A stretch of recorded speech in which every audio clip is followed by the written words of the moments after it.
Chapter 87. Xiao Qing let him off the hook and let him curl up in the corner, hugging his knees and curling up into a ball. He looked particularly miserable and pitiful. Xiao Qing hugged little Bun and slept for a while. Then she woke up and couldn't help but look at Air Dai in the corner. Air Dai had curled up his slender body into a very small ball, which didn't take up much space. It was as if he was afraid that Xiao Qing would kick him out again. Xiao Qing's heart softened, and she wanted to call Air Dai to the bed.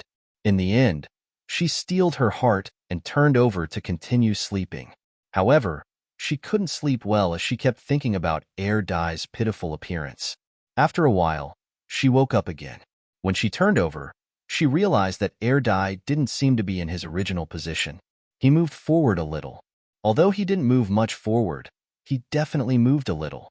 Xiao Qing closed her eyes and pretended that she was asleep. After a while, she squinted her eyes and saw Air Dai moving forward sneakily. He moved and moved until he was very close to the bed. Although he moved closer, Air Dai didn't dare to get into the bed. He just wanted to get closer to Xiao Qing so that he could look at Xiao Qing up close. Looking at Air Dai's pitiful appearance and even more pitiful eyes, Xiao Qing sighed. As soon as she spoke, Air Dai was startled. He quickly returned to his original position and lowered his head, pretending to be asleep. Xiao Qing was amused by him. She moved inside and made room for him. Then, she said to him, "Get into the bed and sleep, but don't move around. Don't disturb the baby. You have to sleep well." Air Dai was already hugging his head and prepared to be kicked out. When he heard Xiao Qing's words, he was so happy that he almost jumped up. Without another word, he took off his coat and crawled into the bed. Air Dai was worried that Xiao Qing would go back on her words, so he was very obedient once he got into the bed. He took up a small space and continued to curl up into a ball. When Xiao Qing and Air Dai slept in the same bed, if a normal person came in, they would probably rather sleep on the floor outside than sleep in the bed within 10 minutes. Because the bed was too cold, none of the three of them had a normal temperature. When she touched them, they were all cold as if they had just been taken out of the freezer. Even though there wasn't much warmth, Air Dai especially liked to lean on Xiao Qing when he fell asleep. Before he fell asleep, he remembered that he had to curl up into a ball and try not to take up any space. After he fell asleep, he began to unscrupulously stretch his body. The next morning, the three of them were like this. Xiao Qing was hugging little Bun. Air Dai was hugging Xiao Qing's waist, and one of his legs was pressing down on Xiao Qing's leg. After Xiao Qing woke up, she mercilessly kicked Air Dai out of the bed. Air Dai didn't know what happened, but he was already outside the tent. His chin hit the ground first, and his face was blank. Therefore, when people passed by Xiao Qing's tent, they all saw Air Dai lying on the ground like a poor boy who was chased out of the house by his wife. The poor boy didn't feel that he was pitiful, so he happily went back into the tent again. He helped Xiao Qing pass socks, Xiao Qing's shoes, and Xiao Qing's coat. He was very attentive. Xiao Qing wasn't angry with him. She just found him interesting, so she kept a straight face. Air Dai didn't know. He thought that Xiao Qing was angry, so he kept looking at Xiao Qing pitifully, racking his brains to please his wife. He was afraid that Xiao Qing wouldn't let him into the bed at night. "Captain Xiao, you're up early." Yin Pingshan smiled and greeted him. "Have you eaten?" He deliberately emphasized the three words, Captain Xiao. When ordinary people heard this title, they would definitely be polite. For example, they would say, "Don't call me Captain X, just call me XX." Chapter 88. That way, Yin Pingshan could logically address Xiao Qing as Xiao Qing, Qing Qing, and so on. It was a more intimate form of address, and he would be able to close the distance between them. It was simply perfect. However, Xiao Qing had no intention of correcting him at all. She said lightly, "Team Leader Yin, you're early too. I just woke up. Is something the matter?" Yin Pingshan's heart was about to break down. He had just realized a very serious problem. Xiao Qing's brain was wired differently from a normal person's. Therefore, he had been using a normal way of thinking to communicate with Xiao Qing. As a result, their relationship was getting further and further apart. Just like this time, Xiao Qing had at least called him by his name previously. Now, she had directly addressed him as team leader. He had originally wanted to close the distance between them, but in the end, he had unknowingly pushed the distance away. Nothing much. If there's nothing else, I'll go wash up first. Xiaoqing smiled slightly. Her entire face revealed the message. Since there's nothing else, hurry up and leave. Don't stay here and get in my way. Okay? Yin Pingshan was especially aggrieved. He was so aggrieved that he wanted to cry. In the end, he decided to go back and organize his thoughts before fighting again. After Yin Pingshan left, Xiaoqing yawned, brushed her teeth, and washed her face. Air Dai and Little Bun had also been trained by Xiaoqing to have the habit of brushing their teeth no matter when and where, even if they were about to go out to fight. The three of them each had a freshly opened toothbrush. Xiaoqing had specially chosen a parent-child set. The one in her hand was for her mother, the one in Little Bun's hand was for the baby, and Air Dai's was for her father. Even his toothpaste cup was adorable. Little Bun was especially amusing when he was brushing his teeth. He always liked to brush and brush. After brushing for a while, he would take a mouthful of water and rinse his mouth with gurgling sounds. He looked like a little squirrel with a mouthful of pine nuts. Air Dai followed suit. The two squirrels, one big and one small, played very happily. When Xiaoqing finished rinsing her mouth, the two squirrels were still purring. Then, Air Dai was slapped on the back by Xiaoqing. He spat out saliva onto Meng Shun's pants. Meng Shun, who was completely passing by and innocently implicated, was speechless. Xiaoqing was a little embarrassed. Sorry, I didn't see you coming.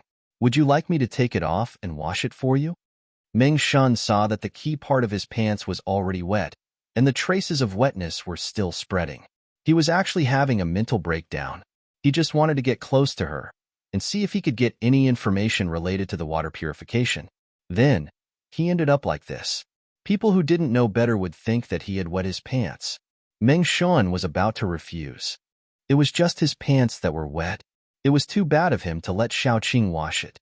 Just as he was about to refuse, he suddenly thought that this was also a way to get closer to Xiaoqing.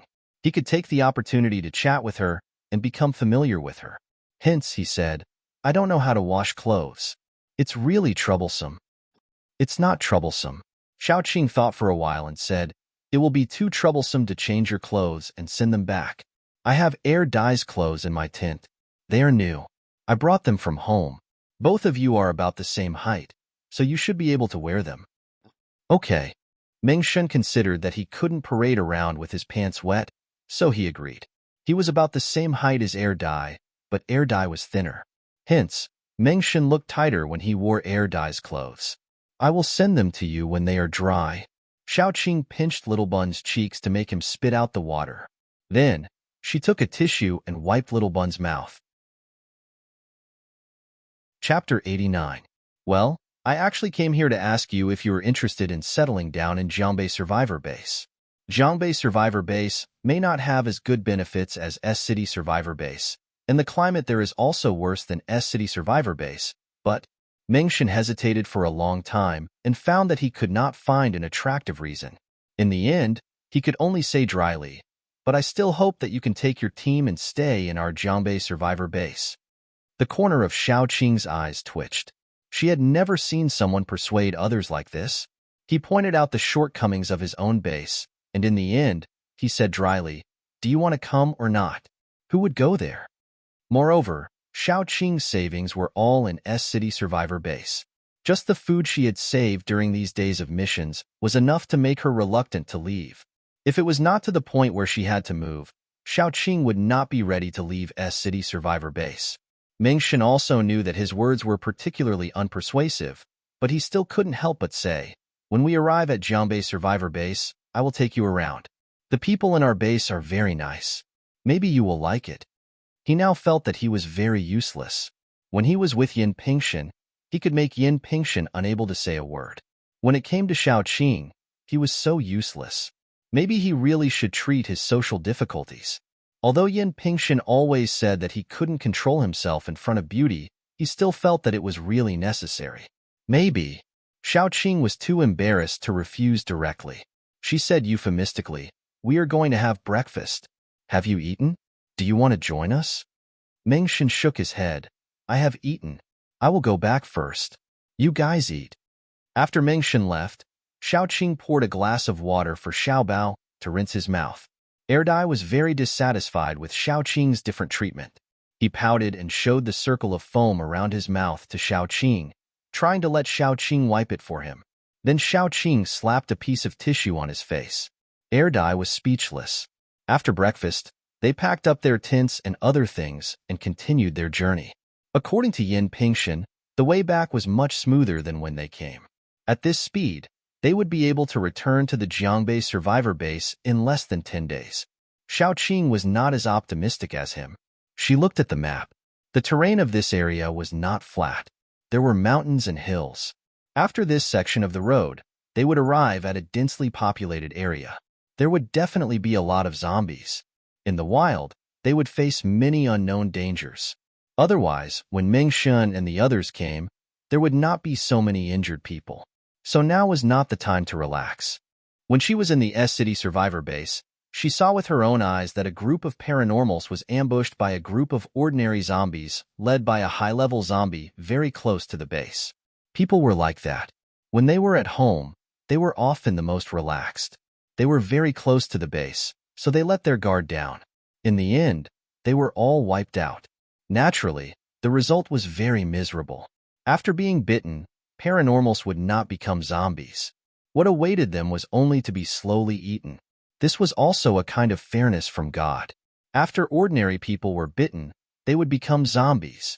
Once paranormals were surrounded by zombies, they would either commit suicide or be eaten. According to this idea, maybe humans turning into zombies was another kind of evolution. Just like how humans evolved into paranormals, God couldn't be too unfair to ordinary people. Therefore, zombies were also evolving, and in the end, they might be the pinnacle of a species. Chapter 90. Xiaoqing didn't want to remind them. After all, Yin Pingshan and the others must be the elites of a base. If they couldn't even maintain the most basic vigilance, they wouldn't be qualified to be elites and represent a base to do business with another base. After passing through the mountain pass, we will be very close to the town.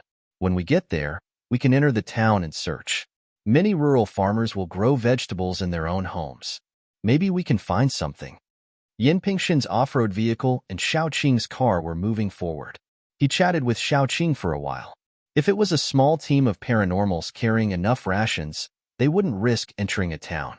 But Yin Pingshan's team had a lot of people, so they didn't care about a small town. Xiaoqing didn't say anything. She just frowned and looked at the mountain pass in front of them. There was a road here, but it was built by the villagers. It divided the small mountain from the middle. The road was also ordinary cement road. Because it had been in disrepair for a long time, there were cracks everywhere. Fortunately, their off-road vehicle's performance was good. Climbing mountains was not a problem, not to mention such a road. Xiaoqing felt that something was wrong. In the middle of the broken road in front of them, there was a pile of straw and other things, lying flat on the ground. Moreover, there was a long stretch of the ground covered with wheat stalks. It was as if before doomsday, someone had left the wheat stalks on the ground and no one had taken them away.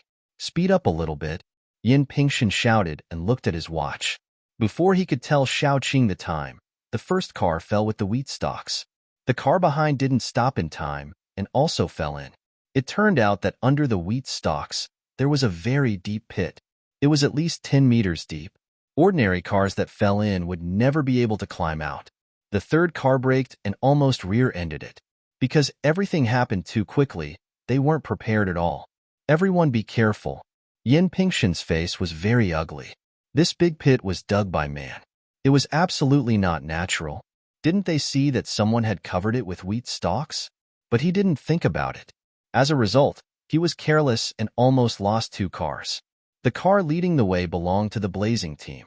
Yin Ruru was also very angry. She sent people to rescue the people in the car while being vigilant. No one would dig such a pit for no reason. It must be premeditated. Everyone, please be careful. Yin Pingshan also sent people to rescue people. They were very vigilant, but they didn't know that some people were also very hesitant. This pit was dug by the survivors in the town ahead. Some of the survivors in their town went to the small survivor base nearby. Some of the more capable and brave ones went to the survivor base in S-City. The rest of the group who didn't want to be controlled stayed here. There were about 30 people in the group, and 80% of them were paranormals. Because this road led to the Jiangbei survivor base, and it was the safest one, they had set up a trap there, specifically to trap passing vehicles. When Yin Pingshan and the others came, they took another road, so they didn't meet them. When they went back, they chose a safer road. As a result, they met them. This group of people were like bandits. Every day, a few people took turns to watch the big pit below. Once someone fell into the trap, they would call their companions to go down and pick up the meat. This group of people was cruel and merciless. Their principle was to kill the men and leave the women alive. They cut the weeds and the roots to prevent future troubles. Often, when people fell into the trap, the men were made into jerky and stored as food, and the women were raped and kept in captivity to play with. This group of people was also very smart. If they encountered a large number of paranormals, they wouldn't come out and let the other party leave. So until now, they had been very safe in this area. But this time, they met Yin Pingshan's team. There were nearly 30 people in Yin Pingshan's team. Even if only half of them were paranormals, they were still a tough stubble. Generally, in this kind of situation, they wouldn't come out. They would wait for Yin Pingshan and the others to leave, then they would set up the trap again and wait for the next prey. However, it was different this time. Anyone with a discerning eye could see that the carriages in the middle were filled with goods. Although they were covered with tarpaulins and couldn't see what the goods were, there were only two kinds of things that required so many carriages to transport. The first was food, and the second was fuel. It could also be all kinds of materials. In short, they were what they needed. If they did this, they wouldn't have to worry about food for the next 1 or 2 years. It was really a great temptation, but the number of people made them hesitate. The person in charge of the patrol gritted his teeth and said to his companion, "They can't move the cars out of the pit in a short time. You go and inform our boss that there is a big fat sheep coming. There are nearly 30 people, and the number of paranormals is unknown. They are transporting about 10 cars full of supplies. Ask our boss if he wants to do it." The companion nodded and went quietly. Their camp was nearby, built around the town. It didn't take much time for them to go back and forth, not to mention that he was a speed paranormal. He found the leader who was still on the woman's belly and said breathlessly at the door, "Boss, we met a fat sheep. This time, it's really a fat sheep. Should we do it?" A woman's shoe flew out and hit him in the face. "Get the hell out of here. You almost scared me. If you have something to say it quickly. If you can't say 1, 2, 3, 4, 5, I will cut off your leg and pickle it." Chapter 91. This piece of fat meat was really too big. After listening to the subordinate, the leader pulled up his pants and gathered all his subordinates to go over. When they arrived, they saw that there were indeed 10 full cars. The ruts along the way were so deep, which meant that there must be a lot of things in the cars, and they were very heavy. There was a 50% chance that it was food, and a 50% chance that it was oil. The leader couldn't hold it in anymore. He gritted his teeth and asked, "Where's the second brother?" A skinny man with blue skin came over. "Big brother, I'm here. We're in the upper hand now. Do you have the confidence to take down half of them without being discovered?" The leader said gloomily, "I can try." The second brother calculated for a moment, then said, "As long as there's no wood-type healer among them, it won't be a problem to take down half of them." There were generally 2 types of wood-type paranormals. One was healing and assisting. That was to say, when such paranormals subdued their own plants, they would try their best to choose those that could heal and enhance their teammates. Of course, they would have the basic ability to protect themselves. The second type was controlling and assisting. For example, Shaoqing's vines and some wood-type paranormals plants could release some toxins to weaken the enemy. This type of paranormals was mainly controlling. Shaoqing was a controlling and assisting assault-type paranormals. Usually, she could also assist her teammates. At a critical moment, she could become an assault-type paranormals in a second, controlling and assisting herself. Hearing this, the leader made up his mind. Gather. Take down this fat sheep. Everyone will get an extra bag of food. When we go back tonight, we can play with all the women at home." Although they didn't dare to cheer for fear of being discovered by Shaoqing and the others, everyone's face was full of excitement. Usually, they didn't have the chance to play with women.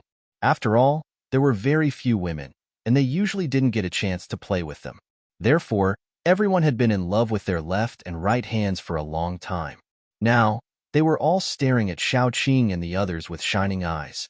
The second brother smiled wretchedly while pointing at Xiaoqing and Yin Ruru. "Big brother, don't hurt those two beauties. Let's have a threesome tonight." The leader waved his hand and said, "If you can take them all down, I'll let you have a taste tonight." "Oh well," second rubbed his hands and walked towards the wind tunnel. When he reached the wind tunnel, he smiled coldly and activated his ability. His ability was poison. When he first awakened it, it was mainly used to paralyze people.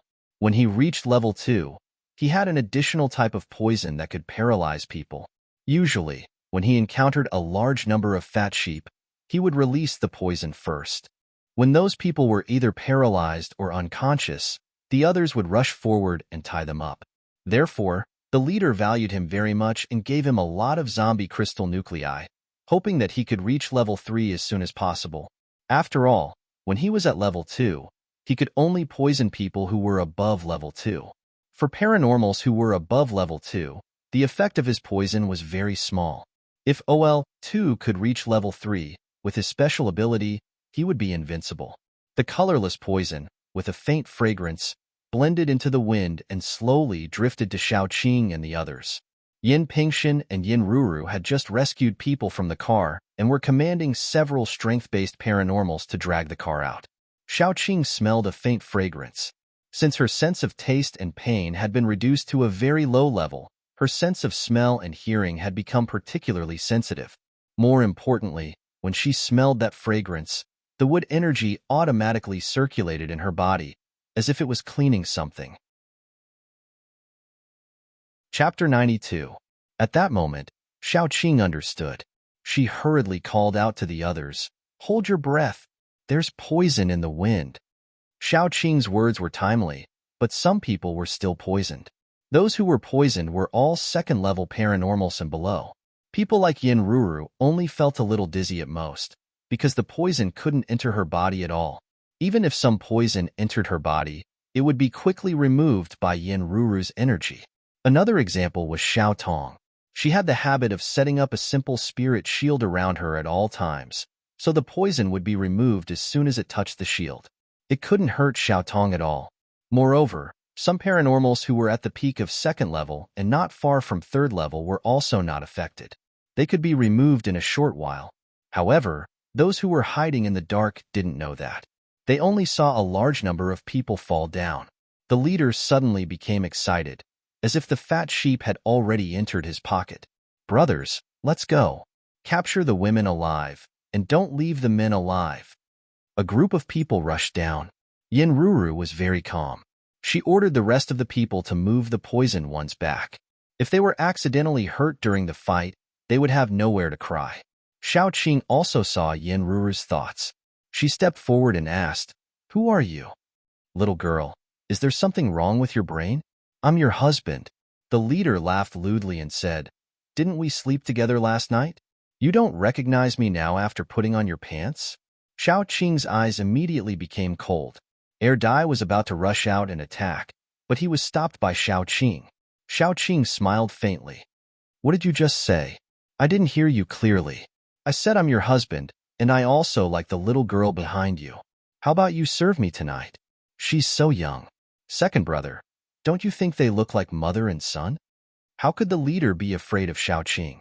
There were only 10 people on her side, but they had nearly 30 people on their side, and all of them were paranormals.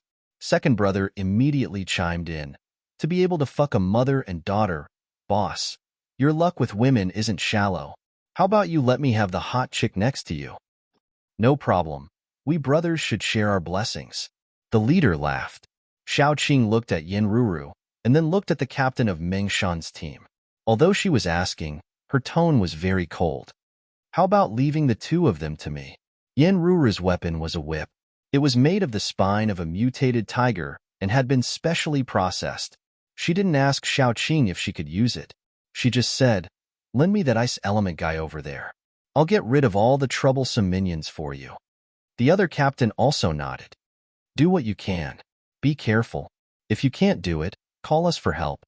Hearing this, The leader laughed and immediately waved his hand. Brothers, they look down on us. Come on, let's fight together. Let's end this quickly. Kill all the men and bring the women back so that everyone can have some fun. Those who were temporarily paralyzed were dragged to the back. Without any consideration, no one would talk nonsense with them. Xiaoqing let Yin Hanqing and the others choose to kill those who were not pleasing to the eye, while she faced the leader and second brother. Xiaoqing's eyes were filled with killing intent that was about to explode. She stretched out her hand, and green vines shot towards the two men. The second brother's first reaction was to hide behind the leader and release the poison. His poison was too disgusting. Although it wouldn't harm people's lives, it made people unable to move freely. The leader hurriedly used his power. His power was the same as Yin Ruru's, which was fire. The difference was that he was a little weaker than Yin Ruru. Chapter 93. As soon as the flames touched the vines, black smoke floated up. The poison on the surface of the vines was evaporated by the flames. When the leader saw the black smoke, he was shocked. He hurriedly formed a fire shield in front of him, but the vines with black smoke went around him. Then, a scream came from behind him. When the leader turned around, his face was splashed with blood. Those vines were like sharp cones, easily piercing the second brother's body. Some pierced his stomach, some pierced his chest, and some pierced his neck. Then, in the next second, the second brother's body was torn apart by the waving vines. Only his head was intact. It rolled around on the ground, then stopped moving toward the leader. The second brother's face was still a bit lustful. Until he died, he didn't realize how he died. He was still immersed in the illusion of victory. His limbs, flesh, and internal organs were scattered everywhere along with his body. The leader wiped his face and his hand was stained with blood and minced meat. There was also a piece of internal organ that he couldn't tell which organ it was. The warm blood splashed into his eyes and mouth. In an instant, he realized that this time, he seemed to have provoked someone he shouldn't have, especially when he saw Yin Ru and the others slaughtering his subordinates one-sidedly even though they had fewer people. The leader wanted to run away at that moment. After all, his brothers had lost everything, and his subordinates had lost everything. He could still find another one, and there was still a chance for him to make a comeback. After all, he was already a level 3 paranormal, but what if he died? If he died, he would have nothing left. But would Xiaoqing let him run away? Seeing him release a fire shield to stop the vines from getting closer and sneakily look around to escape, Xiaoqing sneered.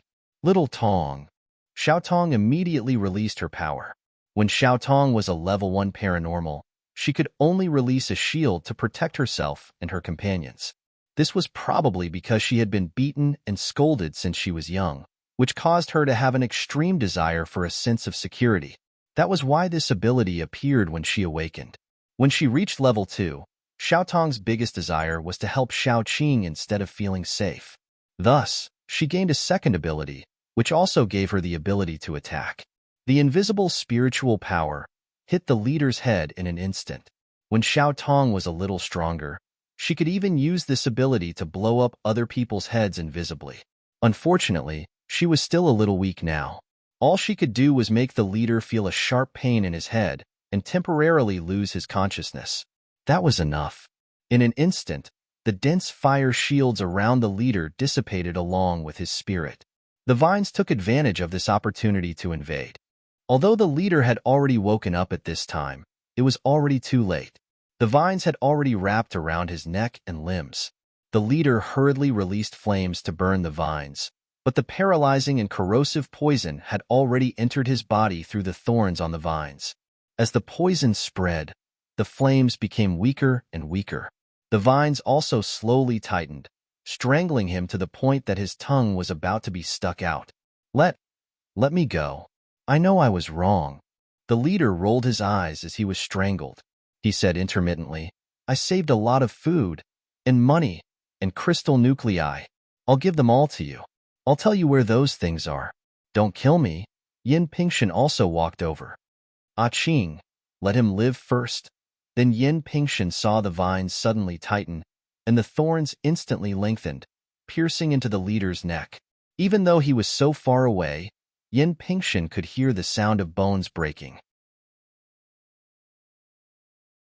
Chapter 94.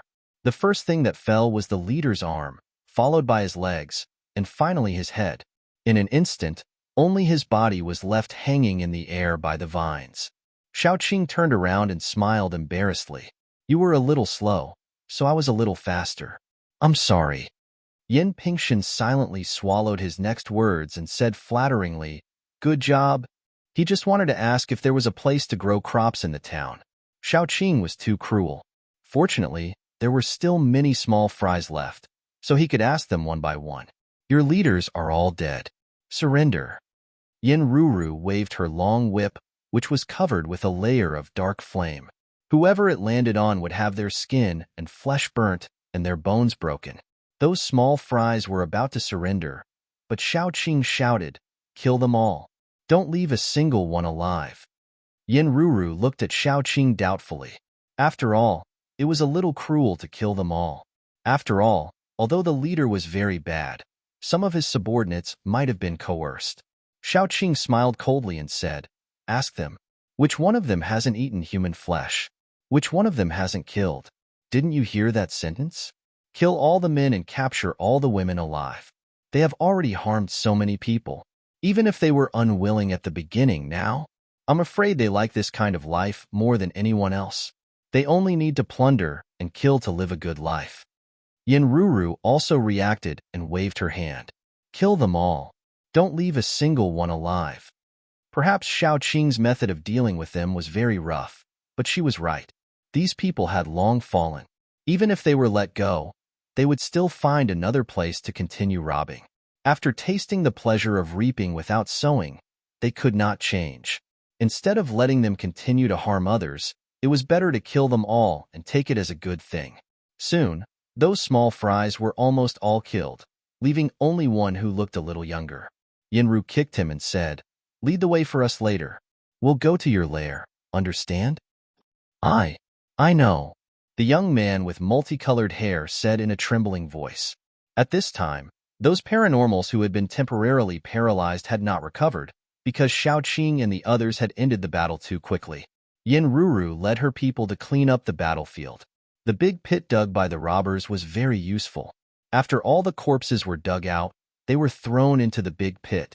Finally, the Earth Paranormals worked together to fill up the big pit. When they buried the corpses, they cried. The leader's body was fine. Although his body was torn apart, it was still whole. But the second leader's body was pitiful. Except for his head, even his internal organs were broken into pieces. The cleaners had no choice but to find a shovel and shovel them into the pit. While they were cleaning up, the young captive asked softly, Aren't you going to leave the corpses behind? It's a pity to bury so much meat. Yin Ruru patted Xiaoqing on the shoulder. You're right. Now I even feel that it's too merciful to just kill them. When we get to their nest later, I'm sure you can't wait to dig them all out and cut them into pieces, Xiaoqing said expressionlessly. After cleaning up, except for the mottled blood on the ground, there was nothing else to prove that a big battle had just taken place here. At this time, those paranormals gradually recovered. Xiaoqing and the others got in the car and went to their nest under the guidance of the young captive. Chapter 95. After passing the mountain pass, they would arrive at the town not far away.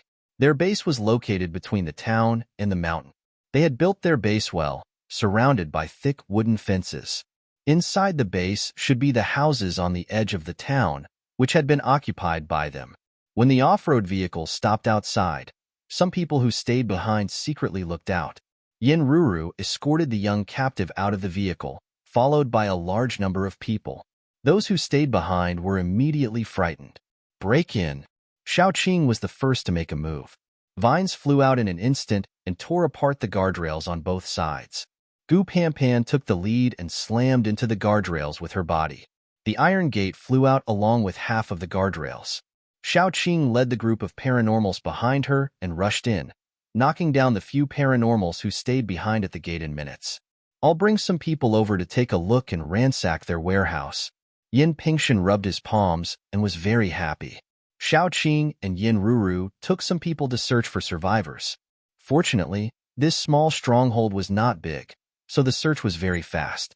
Several paranormals who hid in the stronghold were soon found, along with a group of women. It was a group of women with abnormal mental states. They were all dressed in rags and skinny. 6 or 7 out of 10 of them had lifeless eyes. Some of them even began to take off their clothes when they saw that someone was coming. Their bodies were covered with scars of all kinds. It was a ghastly sight. Some of the women's bodies had been ravaged to the point that it was unbearable to look at. Yin Ruru suddenly understood why Xiaoqing had told her that once they reached this place, she would not be able to resist pulling out the corpses from the pit and shredding them into pieces. Because she really wanted to do that now. In the post-apocalyptic world, women were originally a vulnerable group, not to mention encountering such a group of beasts. Yin Ruru turned her head away, tears coming out. She was actually a very emotional woman. Seeing them in such a miserable state, she was about to go crazy from anger. She was almost unable to bear it. The group of male paranormals consciously went out, leaving Xiaoqing and the other women to dress these women.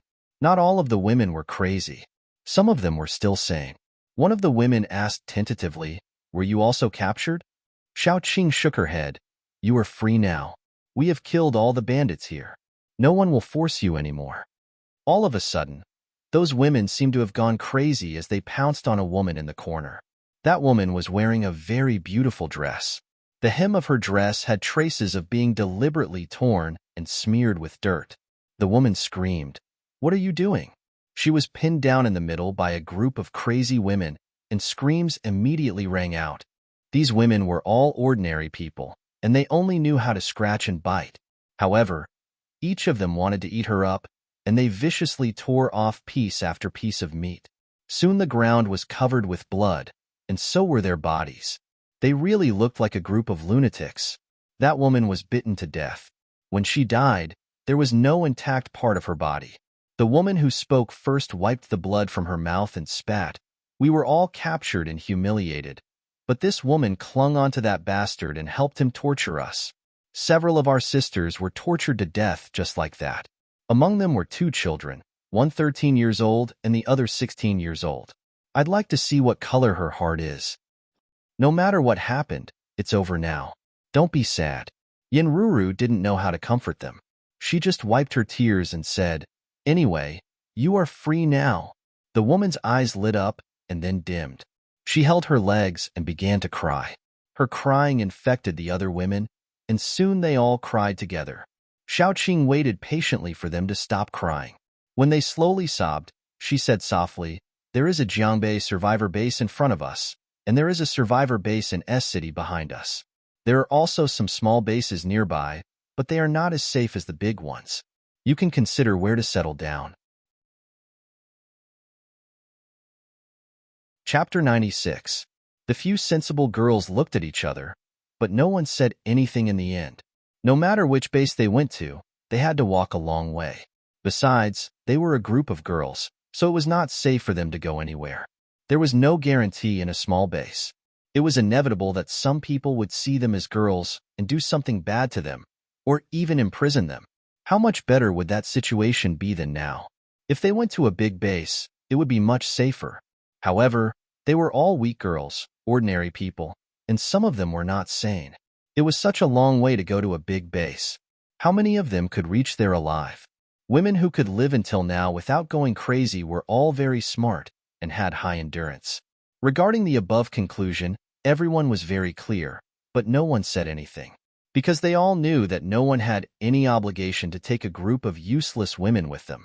In particular, there were several girls who had already gone crazy. They would only be a burden.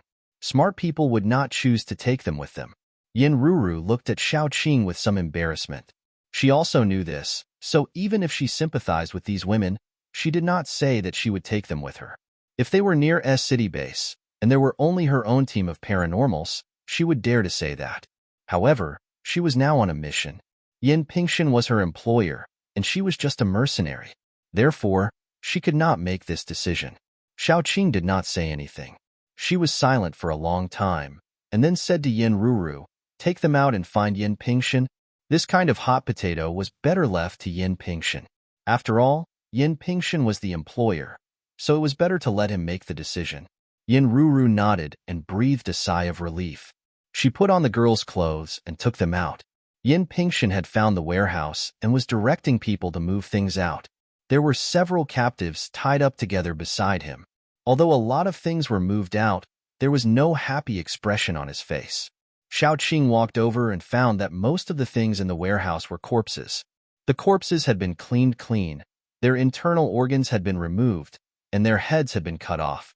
After soaking them in salt water, they were split in half from the middle and hung on hooks like slaughtered pigs and dogs. There were at least 50 to 60 corpses hanging in the left and right rows. Some of them were tall and seemed to be adult men. Some of them were short and were probably underage.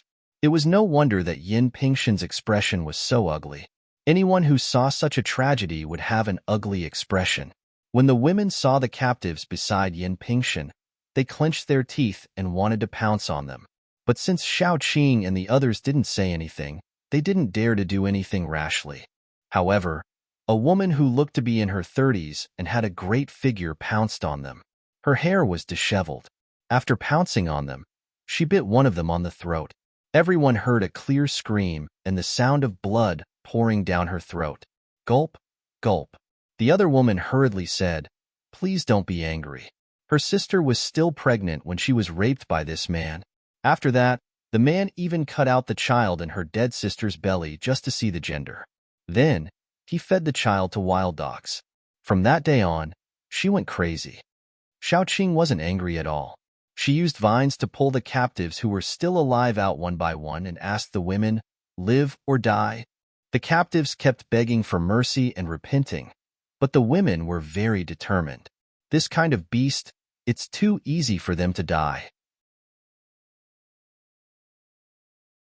Chapter 97. Xiaoqing dismembered the captives one by one in front of these women, but no one thought that she was cruel. After seeing everything in this stronghold, everyone felt that they could not atone for their sins even if they died 10,000 times. After moving out the supplies and burying the pickled corpses, Yin Pingshan said fiercely, "I must burn this place to vent my hatred. Let's deal with them first." Xiaoqing briefly explained the origin of these women, and then threw the most important question to Yin Pingshan. "Now they have nowhere to go. You are the employer. What do you think we should do?" Yin Pingshan stared and was a little confused. Xiaoqing really gave him a difficult problem. No matter how he dealt with these women, there would be problems. If he left them to their own devices, he would not be able to live with his conscience. If he brought them along, the danger along the way would be a lot greater. Moreover, if they really encountered an accident, these women would only be a burden. Mingshan said, "I suggest that we bring them along. What do you think of the two captains? Although we are the employer, your opinions are also very important." "I have no opinion," Yin Ruru hurriedly said. Xiaoqing glanced at the women and changed her view of Mingshan. She said lightly, "If we bring you along, you will be responsible for cooking and cleaning. You don't have any opinion, right?" The women were very surprised and nodded. How could they have any opinion? They were even very grateful to Xiaoqing.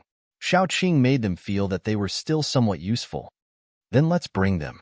Anyway, there are only 6 women.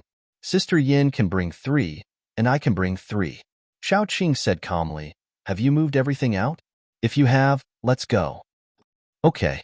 Yin Pingshan also nodded, and the group of people left. Before leaving, Yin Ruru set a fire. They only left after seeing this evil place turn into ashes with their own eyes. The women secretly wiped away their tears. They had suffered too much in this place. They had lost all their loved ones, and in the end, they had nothing left. Xiaoqing found some clothes in her space and asked them to change out of the shabby clothes that couldn't cover their bodies. Xiaotong also took some medicine for treating wounds. When she heard Xiaotong's thanks, she blushed. After taking in these women, they entered the town. It was said that these women were usually asked to go to the town's vegetable garden with a few ordinary people, so they were very familiar with the way to the vegetable garden. Yin Pingshan and his men picked all the vegetables that had grown. Although they had harvested a lot and could have a fresh lunch in a while, no one felt happy. Everything that they had seen today was too heavy for them to be happy. The women in the team were very nervous. They rushed to do everything, such as cooking. Xiaoqing never stopped them, because she knew that doing these things would make them feel more at ease. Leave the cooking to Hanqing. He is very good at cooking. You have been tired for a day. Take a rest. Xiaoqing ordered the vines to retract their thorns and arrange them into the shape of a bench. Sitting on the bench was exceptionally elastic, and it was cool enough not to hurt one's butt. Dai and the others sat at the side, waiting for the meal. The three women were very embarrassed and sat down after setting the table. Xiaoqing saw that they were nervous and didn't say anything. They couldn't relax for a while. Auntie, some candy. Little Baozi walked with his short legs and distributed the candy to the women. He blinked his big eyes and was so cute. The three women were at a loss as to what to do as they held the candy. One of them was the woman who had pounced on the captive and bitten his throat. She had been so fierce before, and her eyes were bloodshot. She had bitten a captive's throat in a frenzy, but now she was like a child. She was at a loss as to what to do as she held the candy. In the end, she gently patted Little Bun's head. Chapter 98. Her movements were very gentle and careful. It was as if she would hurt the little bun if she used too much force. Another woman who was sane couldn't help but ask, "Is this your child? He's so cute." "You don't have to call me yours. Just call me by my name. My name is Xiaoqing." Xiaoqing whispered, "This is my son. What's his name?" The woman was a little embarrassed. "He's really cute. I like him very much. My name is Xiangru. This is Zhang Xiaofan. This is Tao Jingjing." Xiaoqing was stunned. She just realized that she had been calling the little bun baby all the time. She hadn't given the little bun a name yet. Naming was a big deal. It needed to be carefully considered and pondered. Of course, for a person who was bad at naming, naming was as painful as fighting a level 4 zombie alone. "Actually, I haven't given him a name yet." Xiaoqing couldn't bring herself to say it. Finally, she said vaguely, "His nickname is Bao Bao. You can call him Bao Bao." "Bao Bao?" Xiangru asked carefully, "Can I kiss him?" Before Xiaoqing said anything, the little bun took the initiative and kissed Xiangru. Xiangru held her face and was very happy. Xiaoqing couldn't help but smile. She picked up the little bun and turned her face to the little bun. The little bun came over and kissed her a few times. Xiangru sat on the side and was very envious. After a while, she smiled and said, "It's so happy to have such a little baby by your side." "Okay." Xiaoqing's eyes were full of tenderness. The little bun was her biggest motivation. Normally, even the cleverest housewife could not cook without rice. With limited ingredients, what Yin Hanqing could cook was also limited. Now that he had an abundance of ingredients, he made 6 dishes and a soup in one go. Although they were all vegetarian dishes, they looked, smelled, and looked appetizing. A group of people gathered around to eat, which made Yin Pingshan and the others drool. After all, there was a gap between chefs. The gap between their chefs and Yin Hanqing was like the gap between a beginner who had learned how to cook and a person who had learned how to cook through the system. If there was a comparison, there would be harm. The women didn't dare to fill the bowl with rice. Xiaoqing filled the bowl with rice and handed it to them. She also put some food into their bowls. "There are a lot of dishes. Help yourselves. Only when you are full will you have the strength to clean up the dishes." She had eaten very little, and she had forced herself to eat. She would have to spit it out later. If it weren't for the fact that she wanted to fool others, she wouldn't have eaten a single bite. After lunch, they didn't continue to move forward. Instead, they stayed in the town to rest temporarily. At least the town had been cleaned up, and there were few zombies. They found a 3-story building along the street and could have a good rest for the day. After all, it was not only their bodies that were tired, but also their minds that were on high alert. If they could rest, it would be good for the rest of the journey. Xiaoqing went back to her room after lunch. Then, Xiaoqing and Dai surrounded the trash can and vomited for a while. After vomiting, they took Little Bun and began to absorb a pile of crystal stones. Little Bun could absorb some high-calorie and nutritious things, but they couldn't eat raw food, let alone flesh and blood. They could only use crystal stones to maintain their strength. They spent the whole day and night in their room absorbing crystal stones. They only showed their faces during lunch. The next morning, Xiaoqing didn't need much sleep, so she got up early. But when she got up, The three women were already packing their things. Xiaoqing couldn't help but frown and went downstairs. It's only 5 o'clock? I'm sorry. Did we wake you up? Xiangru said with some panic. Xiaoqing shook her head and said to them, what you need to do is to have a good rest, and then you will have the energy to hurry on the road. I don't need you to be too diligent, as long as you don't drag us down. Her words were not pleasant to hear, and her voice was very cold. Xiangru whispered, you are a good person. Xiaoqing was stunned for a moment. No one had ever given her a good person card. Her teammates said that she was a trustworthy and dependable person, and people couldn't help but regard her as the backbone. Her enemies said that she was cruel and ruthless, and was a lone wolf. People who didn't know her said that she was cold and unapproachable. Xiangru was the first person to say that she was a good person. She couldn't help but turn her head. Her face was still expressionless, but her earlobes were slightly red. How am I a good person? Haven't you seen how I kill people? You are really a good person. Xiangru couldn't help but raise her voice and said with some eagerness, although you look cold on the surface, you are more considerate than those who comfort us with warm words, and you are very hot-blooded and righteous. You are a very, very good person. Xiaoqing couldn't help but sneer. You are so sleepy that you are hallucinating. Go to sleep, and we will be on the road in a while. Xiangru looked at Xiaoqing's back as she left, pulled the two sisters who were not very normal and whispered, really, thank you very much. Xiaoqing couldn't help but laugh. How did she act like a good person? After she killed those bandits, even the people of the Blaze team and Yin Pingshan side would be afraid of her, right? They were really naive to think that she was a good person. She was clearly a cold-blooded, ruthless person who always thought of herself.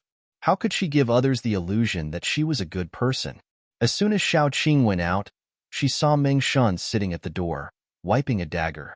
His eyes were very serious, as if he was actually in a laboratory, doing the kind of experiment that couldn't go wrong. This attitude towards weapons once again pleased Xiaoqing, and made Xiaoqing's impression of Meng Shun a little better. Chapter 99. It's a beautiful dagger.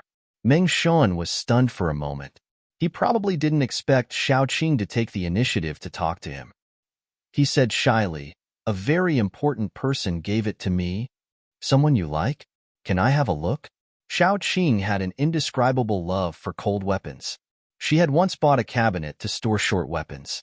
It was filled with all kinds of military knives, bayonets, daggers, and short swords. Meng Shun hesitated for a moment, then handed the dagger to Xiaoqing. Xiaoqing held the dagger and looked at it carefully. This was a dagger used to kill people. Ordinary ornamental daggers wouldn't be sharpened. Although the daggers sold privately could be sharpened, they weren't standard. As for this single-edged dagger, although the back and hilt of the dagger were decorated with gorgeous and ancient patterns, it was easy for people to mistake it as an ornamental dagger. However, from the blade to the tip, it was prepared to kill people. Xiaoqing's favorite dagger was the double-edged plum blossom dagger. There was a crescent blade at the grip, beautiful and sharp. Most importantly, the plum blossom dagger was the most suitable weapon for women. However, the first dagger she received was a single-edged dagger. It was given to her by her instructor. At that time, she wasn't used to using bayonets, so she relied on this dagger when she went out on missions. However, during one mission, she was seriously injured and lost the dagger. No matter how Xiaoqing looked at it, she felt that the dagger looked very familiar. It looked very much like the first dagger she had thrown away. Just as she was about to take a closer look, Meng Shun whispered, have you finished looking at it? Xiaoqing glanced at Meng Shun, who looked as if she would snatch the dagger away from him. She handed the dagger to him and asked casually, where did you get this dagger? It's pretty. Someone gave it to me. Meng Shun hesitated for a moment, then said. He took the dagger, carefully wiped it with a soft cloth, and finally put it into the scabbard. Is that so? Xiaoqing didn't say anything. She just faintly said, I think this dagger looks very familiar. It seems like I've seen it a long time ago. Meng Shun's eyes immediately lit up. He quickly asked, you've seen it? Who was using it? Can you still find her? Xiaoqing quickly analyzed Meng Shun's words. Finally, she said tentatively, when I saw it, the owner of this dagger was called Blue Phoenix. Yes, that's her. Meng Shan was so surprised that his cheeks were flushed red. There was no trace of his previous indifference. Where is she now? Can you still find her? Xiao Qing didn't answer his question. Instead, she asked, how do you know her? How did this dagger end up in your hands? Meng Shan was a little hesitant. After a while, he looked like he was going to cut off all means of retreat and said, actually, I don't know her. I've only seen her once, and she was wearing a gas mask. At that time, I was a researcher in charge of researching drugs. We developed an effective anti-cancer drug, but before we could submit the research results, they were stolen by a spy. Thinking of the past, Meng Shan's expression became a little cold. Because of some accident, the research institute was blown up, and I was crushed under a stone slab. It was her. Blue Phoenix saved me. She left the dagger for me to protect myself. When he finished speaking, his cold expression was instantly melted by tenderness. Xiao Qing couldn't help but shiver. At that time, the situation was urgent. Xiao Qing didn't have time to send Meng Shan out. She could only call for help. Then, she got Meng Shan's leg out from under the stone slab. After that, she found a place to put him down and chased after the spy. At that time, she left a dagger for Meng Shan. She wanted to take it back after the incident. However, she was seriously injured and laid in the hospital for 3 months. She broke 3 ribs and had a comminuted fracture in one of her legs. Other minor injuries were needless to say. After she recovered, she was discharged from the army. Chapter 100. In the end, he didn't get the dagger back. Xiao Qing wasn't going to tell Meng Shan that she was Blue Phoenix. She didn't want to bring up the past again. Looking at Meng Shan's expectant eyes, Xiao Qing originally wanted to say that Blue Phoenix was already dead. However, in the end, she couldn't help but change her words. She was injured. After recovering, her body couldn't keep up with the intensity of the mission. So, she retired from the army.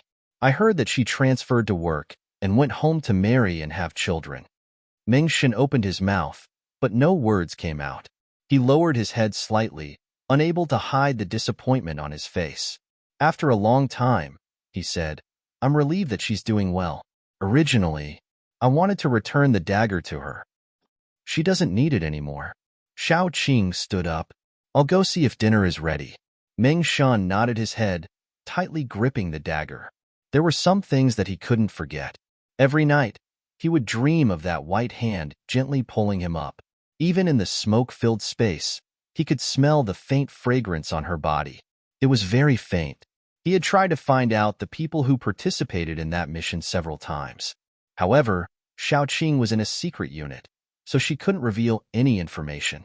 The only thing Meng Shan knew was that she was called Blue Phoenix. Then, after a very long time, just when he thought he would never be able to find her again or hear any news about her, Xiao Qing told him that the person of his dreams had retired from the army and returned home to get married. In the end, it was just an illusory one-sided love. Perhaps even until her death, Blue Phoenix wouldn't know that there was someone who fell in love with her at first sight. Seeing that Xiao Qing was about to walk up the stairs, Meng Shan couldn't help but ask, what's her real name? Xiao Qing paused, shook her head, and went upstairs. Yin Hanqing came out of the kitchen wearing an apron. The apron was provided by Xiao Qing. It was a pink floral apron, which looked very girlish. In the beginning, Yin Hanqing was still a little embarrassed, but now he could calmly wear an apron and cook. I've boiled fresh milk for the baby. Do you want some sugar? Yin Hanqing asked in a low voice. Xiao Qing thought for a while and answered according to little Baozi's preference, a spoonful of sugar. He won't be able to digest any more than that and will spit it out in the end. Yin Hanqing nodded and turned around to add more sugar. His back was very broad, and his back was as solid as a mountain, filled with a sense of security. Now, he was wearing a pink apron. It looked a little funny, but it made Xiao Qing feel warm and at ease. For someone like her, who was used to going through life and death situations and hovering on the edge of death, what she yearned for the most was warmth and a sense of security. So when Lin Qifan showered her with gentleness, she fell for him so quickly. At that time, Xiao Qing felt that she had found someone to rely on for the rest of her life. She had found a man who was willing to be her solid support. Later, She found out that there was a kind of man who wore a gentle coat and was used to sweet-talking. He threw his conscience out of the window. Xiao Qing leaned against the door frame and sighed. If only the person I met in the beginning was you. How good would that be? Yin Hanqing's hand couldn't help but tremble, and he added half a spoonful of sugar. He silently stirred the milk with a spoon to prevent it from spilling out. When it was almost done, he turned off the fire and brought the pot of milk down. I'll go wake the baby up. Xiao Qing didn't say anything else and returned to her room. Naturally, she couldn't see how gentle Yin Hanqing's gaze was when he looked at her. After waking little Baozi up and drinking the milk, Xiao Qing wiped little Baozi's milk beard clean before carrying him out for a walk. Chapter 101. Those who had just woken up, those who were washing up, and those who were going downstairs all heard the alarm. Two of them hurriedly ran downstairs without pulling up their pants. As soon as they came downstairs, they saw Yin Ruru standing in the hall with a bad look. She said to them, "Go out and gather." As a representative of those who hadn't pulled up their pants yet, Yin Pingshan ran downstairs while tying his belt. When he saw Yin Ruru, he asked, "What happened? Is it a zombie riot?" "We'll know when we get to the door." Yin Ruru waved her hand. "Everyone, gather at the entrance. Leader Yin, call your men down as well." Okay. Although they didn't know what happened, it was definitely not a zombie riot. Otherwise, Yin Ruru wouldn't be so calm. Yin Pingshan breathed a sigh of relief. He tied his belt and called the others down. Meng Shan was much calmer than him. At least his clothes were neat. When they arrived at the door, they found Xiao Qing standing there. Her body was surrounded by dancing vines. One of the vines was binding a pig's face that had been beaten so badly that even his mother couldn't recognize him. When everyone was there, Xiao Qing asked, "Who was patrolling last night?" Two young men stood up. One was from Yin Pingshan's side, and the other was from Yin Ruru's side. She gave each of them a whip without saying a word. They all whipped their legs. The legs of their pants were torn, revealing their red and swollen skin. "Were you sleeping when you patrolled last night?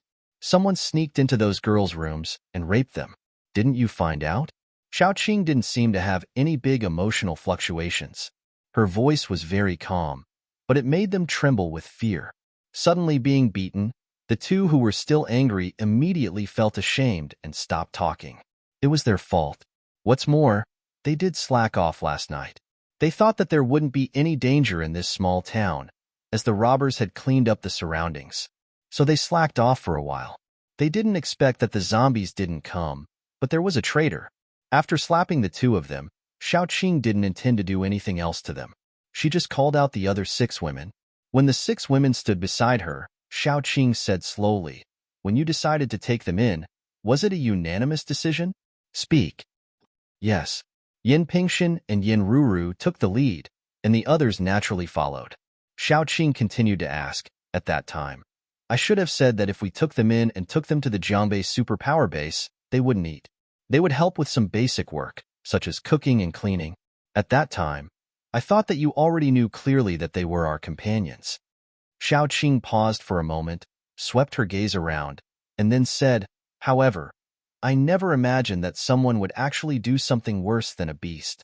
He snuck into their room in the middle of the night and did such a thing to a few women who had suffered all kinds of humiliation and suffering to the point of being delirious. Now that he is in my hands, I want to hear your opinions. The people below looked at each other. The girls were all filled with righteous indignation and wanted to be severely punished. However, there were a few discordant voices that came out. "He has already beaten and scolded. Why don't we punish him by deducting his reward for this trip? We are all brothers, so we have to consider our relationship." "That's right. He didn't do anything too excessive. At worst, he should apologize to these women and give them some compensation. It's normal to be impulsive after holding it in for so long. Men are all like this. It's not a big mistake. Just punish him." Chapter 102. The women lowered their heads, their bodies trembling, especially when someone proposed to compensate them, as if they were prostitutes. Xiao Qing dragged her voice and said, "Oh, is that what you all think?"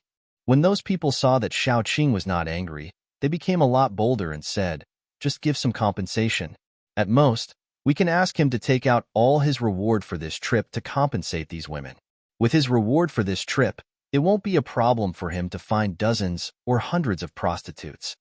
Before he finished, he was slapped by Yin Ruru. What you just said, repeat it. That person instantly became silent, covered his face and said submissively, Sister Yin, my mouth is cheap. Please don't be angry.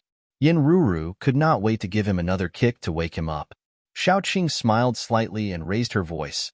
This is the decision you made? This is the way you decided to deal with it? The few people who were very active just now did not dare to speak. The remaining few girls said angrily, Sister Xiao, don't be soft-hearted. Punish him severely. Xiaoqing faintly said, I really feel ashamed for you people. It turns out that the one who was humiliated wasn't your wife or daughter. If it was your wife or daughter who was humiliated like this, would you still say such things? You can't say it like that. Before one of them could say anything, he was kicked to the ground by Yin Ruru. Yin Ruru was completely angry. Is that so? Then I will go back and let you feel the feeling of your wife being defiled. How about that? Xiaoqing was not moved at all. She knew the nature of these people, so she was not disappointed. The arrival of the apocalypse had magnified many people's desires and indulged many people's temper. No matter what these people were like under other people's hands, in front of her, they had better be obedient.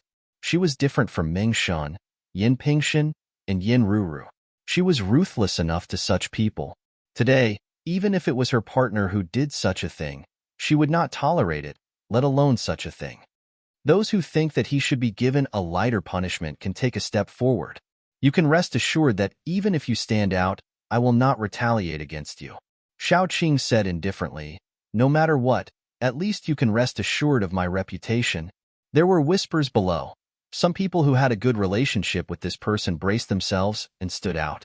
When no one else stepped forward, Xiaoqing nodded. I understand your opinions. Next, it's my way of dealing with it. If you have any opinions about my way of dealing with it, you can speak up. As soon as her voice fell, one person opened his mouth to speak, but before he could speak, he saw that the culprit who was hanging at the side was suddenly entangled by a group of vines. In only a second, the group of vines was like a meat grinder, turning a living person into minced meat. The process was so fast that he did not even have time to scream. Blood and minced meat splashed out, and coincidentally splashed on the face and mouth of the person who was about to speak. He was stunned, and after he recovered, he squatted on the ground and vomited. Xiaoqing's face was as calm as usual, as if the person who had just killed was not her. She smiled and asked kindly, I have already dealt with it. If you have any opinions, you can say it. Those who stood in the front row were splashed with blood, and then as if they were infected by the vomiting person, they squatted on the ground and began to vomit. How could they have any opinions? How could they dare to have any opinions? Yinru couldn't bear it for a moment, but in the end, she hardened her heart. She knew that even if she were to punish them, it would only arouse these people's rebellious hearts. Instead, it was Xiaoqing who made an example out of them and used this bloody scene to suppress everyone. Chapter 103. The dead man had been her brother, and had ceased to be her brother the moment he had done that disgraceful deed. Yin Ruru would feel heartache, but she would not hate Xiaoqing. Xiaoqing took back the vines and looked lazily at the people who were vomiting and the pile of minced meat on the ground. She said softly, If you have any opinions, remember to tell me. If you don't tell me, how will I know if you have any opinions? From now on, those with impure thoughts and dark thoughts who want to do something, you better hold back. You can go back and find whatever you want to vent. Stay here and be good. After all, I don't mind killing a few more people. At this moment, everyone looked at Xiaoqing in a completely different way. Other than fear, there was only fear. She was powerful, and her methods were ruthless. In the future, no one would dare to offend her. At this moment, they all understood one thing. They could be presumptuous in front of Yin Ruru because of Yin Ruru's loyalty. She would not do anything to them, so they were spoiled. They could be presumptuous in front of Yin Pingshan because Yin Pingshan was tolerant and gentle, so they were not afraid. However, they could not be presumptuous in front of Xiaoqing. Xiaoqing would not spoil any of them. In front of Xiaoqing, they only needed to be honest, obedient, and do what they should do. If there were some things that should not be done or could not be done, then they should not do it. Once they did it, the pile of minced meat under Xiaoqing's feet would be their end. Yin Ruru could not protect them, and neither could Yin Pingshan. Xiaoqing would not care about anyone's opinion. All right, since no one has any objections, let's end this matter here. Everyone, eat or rest. We'll be on our way soon. Xiaoqing flicked the dust off her jacket. Xiangru took the initiative to find some tools to clean up the blood and flesh on the ground. She was very grateful to Xiaoqing. Perhaps in the eyes of others, Xiaoqing was very terrible, like a devil. In her eyes, Xiaoqing was the best one. Only Xiaoqing would stand up for these weak women who had no power and no use. Xiaoqing was cruel and killed people without blinking. So what? The men standing below, they were not so cruel, but what did they do? Gossiping and gossiping, using careless words to repeatedly tear their wounds open. Only Xiaoqing was willing to frighten so many paranormals for them. In Xiaoqing's eyes, they were human beings who needed to be respected and treated equally. There was no pity or sympathy in Xiaoqing's eyes. She just treated them like the most ordinary people, which made the women feel particularly at ease. The other three women were not willing to go back to Yin Ruru's side, but later they were persuaded by Xiangru. After all, after this incident, no one dared to bully Yin Ruru's people anymore. If all of them were on Xiaoqing's side, Xiaoqing would be under a lot of pressure. After dispersing, not many people had the appetite to eat. Anyone who had just seen a living person turned into minced meat and still had the appetite to eat was really as thick as an elephant's leg. Yin Ruru and several girls in Yin Pingshan's team all came forward to help Xiangru and the others clean up the minced meat on the ground and collect it to bury. After cleaning up, they also ate a little and were ready to set off. Xiaoqing didn't show any changes on the surface, but Yin Hanqing knew that she was very tired, so he took the initiative to take over her driving. From time to time, he glanced at Xiaoqing in the rearview mirror. She was resting in the back with her eyes closed, and there was a faint tiredness between her eyebrows. Chapter 104. It would be strange if Xiaoqing didn't notice it after seeing it so many times. She didn't open her eyes and asked in a low voice, "Hanqing, do you also think I'm too cruel and extreme?" Yin Hanqing shook his head. Xiaoqing's methods were indeed violent, but he didn't think Xiaoqing was wrong. He didn't even think that Xiaoqing's methods were too extreme. If he was the one doing it, he would also choose to kill the man, although he might use a more efficient method. But the result would be the same. After shaking his head, Yin Hanqing reacted. Xiaoqing's eyes were closed, so she couldn't see his movements. She said, "Scum, deserve to die." Xiaoqing, who was originally in a bad mood, was suddenly amused. She chuckled and said, "Can't you say more? Don't be angry. If it were me, I would also kill." Yin Hanqing thought for a while and said seriously. Finally, he added, "It's not comforting." "I know." Xiaoqing knew that the way she dealt with things was very violent, extreme, and even perverted, but she didn't want to change. In her eyes, there were three kinds of men in this world that couldn't be forgiven. The first was those who committed that kind of violence to women. The second was those who played with women's feelings. The third was those who committed domestic violence. Unfortunately, not only did that man hit the first one, but he also did that kind of thing to a woman who had suffered psychological and physical trauma. She really couldn't stand it. In fact, she had already suppressed her anger towards those who made sarcastic remarks. Otherwise, today's matter wouldn't have been so simple. I think I understand a lot of things. For example, in this apocalyptic world, strength is really the most important thing. Without strength, you can only be bullied. With strength, you can at least protect the people you want to protect. Xiaoqing yawned, and her mood was much better. Just like me, I think I'm upholding justice today, but some people think I'm very cruel. But even if my methods are cruel, no one dares to say anything because I have strength. Sleepy? If you're tired, you can sleep a little longer. Nothing should happen. I'll wake you up when it's time to rest. Yin Hanqing was silent for a moment, and then said, he had experienced the cruelty of the end of the world, so he had to admit that Xiaoqing was right. Xiaoqing nodded. She hugged Little Bun and rested her head on Dai's thigh. She was not sleepy, but she felt tired. Xiaoqing slept until it was dark. She didn't even get up for lunch. Yin Hanqing and the others all knew that Xiaoqing didn't need to eat, so they didn't wake her up. It wasn't until the evening that Xiaoqing woke up naturally. Fortunately, the Dai wasn't a human. Otherwise, her legs would have been numbed by the pillow or even broken. When Xiaoqing got up, everyone was setting up the tents. When they saw Xiaoqing, they couldn't help but want to avoid her. It was because Xiaoqing had left too much psychological trauma in their hearts this morning. Xiaoqing didn't mind. She took Little Bun and Dai to walk around, and then returned to their tent. Xiangru was helping Yin Hanqing set up the tent. Yin Hanqing skillfully set up the tent.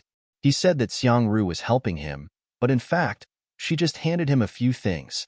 After the tent was set up, they began to cook. Xiaoqing smacked her lips. She suddenly felt like eating. Although she didn't need to eat at all, and even her sense of taste was weakened a lot, she was still a normal human being. Humans needed to eat.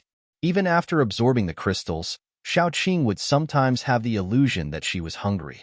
So most of the time, even if it was to hide, Xiaoqing would still eat a little. Dai, let's go hunting. There was a mountain nearby. Although it was only a small mountain, there were definitely wild animals. Xiaoqing excitedly brought Dai and Gu Chuan to hunt. Her and Gu Chuan's superpowers were very suitable for catching prey. One used vines, and the other used ice. Dai was responsible for catching prey. Soon, the two of them caught a few wild rabbits, pheasants, and a mutated wild rabbit. It had red eyes, snow-white fur, and a pair of front teeth. It ran very fast. When the prey was brought back, most of them were slaughtered by Gu Chuan. Then, he skinned them, removed their internal organs, cleaned them, and prepared to cook. Only the buck-toothed rabbit with a pair of long, droopy ears escaped. Little Bun carried it away to play. Yes, he carried it away to play. Chapter 105. Gu Panpan watched as Little Bun grabbed the rabbit's ear and swung it around. She felt pain for it, but this rabbit was quite smart.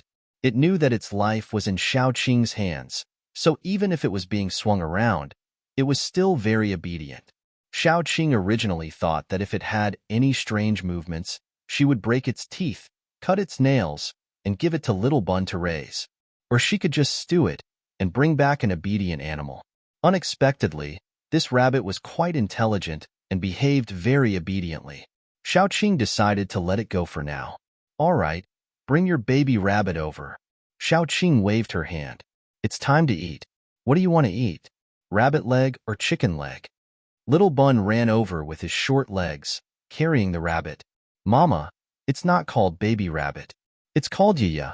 All right, Yaya. Xiaoqing glanced at the rabbit. Its front teeth were quite long. Her son's naming style was exactly the same as hers. I want chicken leg. Yaya, do you want chicken leg or rabbit leg? Little Bun blinked his eyes and asked the rabbit in his hand very seriously. The rabbit was about to cry. It didn't want chicken leg or rabbit leg. It wanted to eat carrots. It only wanted carrots. It didn't want meat. It didn't want rabbit leg either.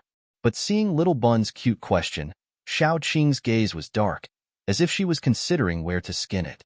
It immediately lay flat and pretended to be dead. Then, it pitifully pointed at the chicken leg with its paw. No matter what, it couldn't eat its own kind, right? Xiaoqing handed Little Bun 2 chicken legs. Little Bun took one and looked at the rabbit worriedly. If he let go, the rabbit would run away. If he didn't let go, he couldn't give the other one to the rabbit. Xiaoqing calmly took out a thin vine. In order to make it look good, she even made a few white flowers bloom on the vine. Then, she wrapped the vine around the rabbit's neck like a collar. The other end of the vine wrapped around Little Bun's wrist. Little Bun immediately released his hand happily and took another drumstick to feed the rabbit. The rabbit named Yaya lay on the ground in despair, its belly facing the sky. It allowed Little Bun to stuff the drumstick into its mouth. Its front teeth were sharp, and it could easily chew the drumstick together with the bones before swallowing it. In the beginning, the rabbit refused because it was a vegetarian rabbit. Its favorite food was vegetables and radishes. It could barely accept cabbage, but chicken drumsticks were not in its diet. It wasn't until it was forced to eat a drumstick that it realized that there was a food in this world that radishes couldn't compare to. Thus, the rabbit gnawed off 2 drumsticks, a wing, and a few chicken butts. Then, it rolled on the ground as if it hadn't had enough. Of course, this was because it was no longer a normal rabbit. If a normal rabbit ate so much meat, it would have vomited and had diarrhea, half dead. As for a mutated rabbit, its body had evolved in all aspects. Although it was destined to not be able to beat those large mutated animals because of its starting point, eating some meat was a small matter. After feeding the rabbit, Little Bun was very happy. He held the rabbit's hand and ran around. The rabbit, which had just felt that it was living a happy life, was suddenly dragged and rolled around, almost knocking its front teeth out. When Little Bun came back from walking the rabbit's fur was already falling out pitifully. Even Xiaoqing couldn't bear to see it. When it was time to sleep, Little Bun heartlessly abandoned Xiaoqing and insisted on hugging the rabbit to sleep. Xiaoqing was worried that Little Bun would be bitten by the rabbit, so she could only watch from the side all night. Chapter 106. When Little Bun fell asleep, Xiaoqing took the rabbit out of Little Bun's arms. Then, she took out a zombie crystal of the lowest level and fed it to the rabbit. The rabbit was originally in a daze when it felt something slide down its throat. Following that, there was an explosion of energy in its body, causing its small body to swell up in an instant. Then, soft fur slowly grew out and shortened but sharper teeth. The rabbit was a little dumbfounded. It jumped on the spot, looking very stupid. Xiaoqing patted its head. Her voice was faint but very gentle. Stay by my son's side obediently. In the future, I will let you continue to upgrade. If you dare to run away or hurt my son, I will turn you into a braised rabbit head. The rabbit couldn't understand human language, but that didn't stop it from understanding Xiaoqing's meaning. It was so scared that it immediately lay down, revealing its snow-white belly to show its submission. Xiaoqing patted its belly. If it wasn't necessary, she wouldn't pull out the rabbit's teeth or cut off its sharp nails. Even if the rabbit was obedient, she would give it some benefits. Who asked her son to like it? And if it was trained well, this little rabbit might even be able to protect her son. It was killing 2 birds with 1 stone. The rabbit wasn't stupid. Other animals mutated in their bodies, becoming stronger and stronger, with sharp claws and teeth, increasing movement speed, and many times more strength than before. Only this rabbit was different. It mutated in its brain. Just like adding points in online games, it added all the points to wisdom. Therefore, this weakling rabbit was probably the smartest of all the rabbits. This smart rabbit quickly understood Xiaoqing's idea and was willing to accept it. It was the weakest among the mutated animals. It could be said that it was at the bottom of the food chain. All carnivores could take a bite out of it. It was better to be raised by Xiaoqing. It was safe and could increase its strength. If Little Bun could be gentler to it, that would be even better. Xiaoqing was very satisfied with the rabbit's cooperation. She stuffed the rabbit into Little Bun's arms and fell asleep. Erdai naturally reached out and pulled Xiaoqing into his arms. Habit was a terrible thing. Just like in the beginning, Xiaoqing was very reluctant to let Erdai sleep in her bed. After Erdai pestered her for so long, she was now used to it. Although she couldn't feel the warmth, Xiaoqing still pulled the quilt over her and Erdai before falling asleep. In fact, for most of the night, even with her eyes closed, she was still conscious. This was the benefit of this body. It was both a benefit and a disadvantage. Although she didn't need much rest, in the long night, she would recall too many things. In the past, what she recalled the most was that fake scum and the moment when the speeding car hit her. Xiaoqing used to hate everyone. Those passers-by, who looked at her indifferently, but no one reached out to help her. If someone had been willing to save her, the child in her stomach might not have died. Little Bun wouldn't have become like this. He would always have a child's body and intelligence. He couldn't eat like a normal person and live like a normal person. Even if he looked like a normal child, he didn't have a heartbeat. Even the little blood in his body was cold. If Little Bun wasn't alive, Xiaoqing might be destroying the world right now. It was probably this experience that made her more extreme and more ruthless than normal people. Chapter 107. Now, in the long night, when she was not in the mood to sleep, she was thinking more about the warm days when everyone was together. Xiaoqing changed Yan Hanqing and the others, and Yan Hanqing and the others also changed Xiaoqing. Air Dai stretched out his hands and feet and tightly imprisoned Xiaoqing in his arms. Xiaoqing sighed and indulged Air Dai. Ever since Xiaoqing executed that man in front of everyone that day, many people looked at her with fear in their eyes.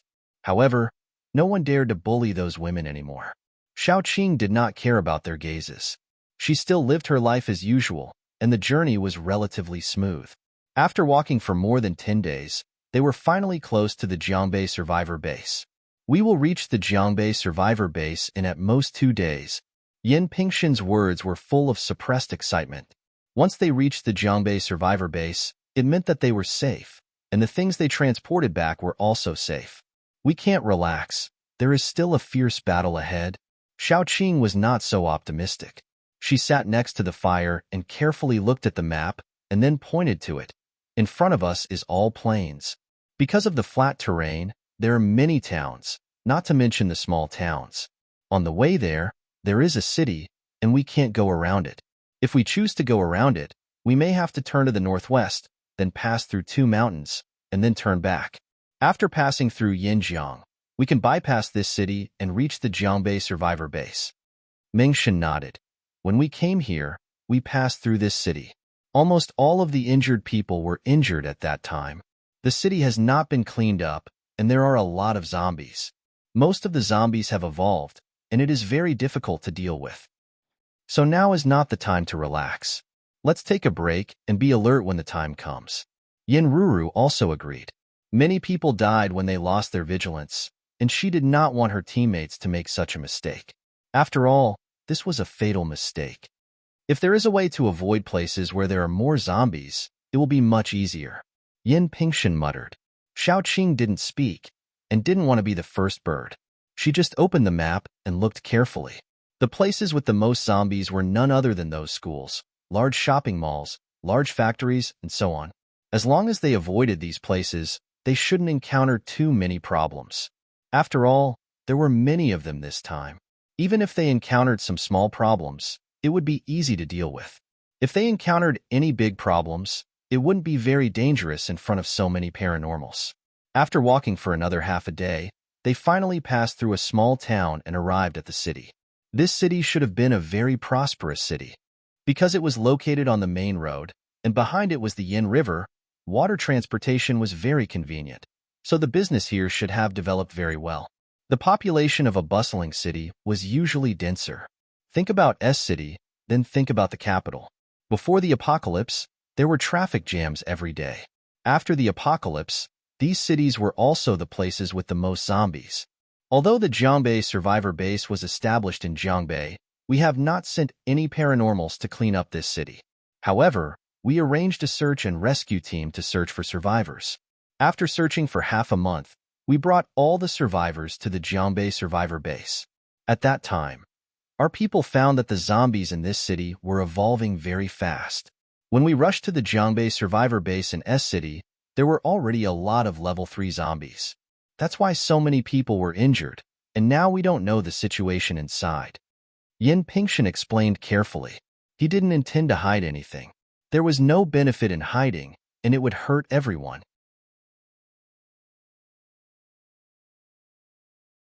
Chapter 108. Xiaoqing could not help but frown. In other words, we will face more unknown dangers.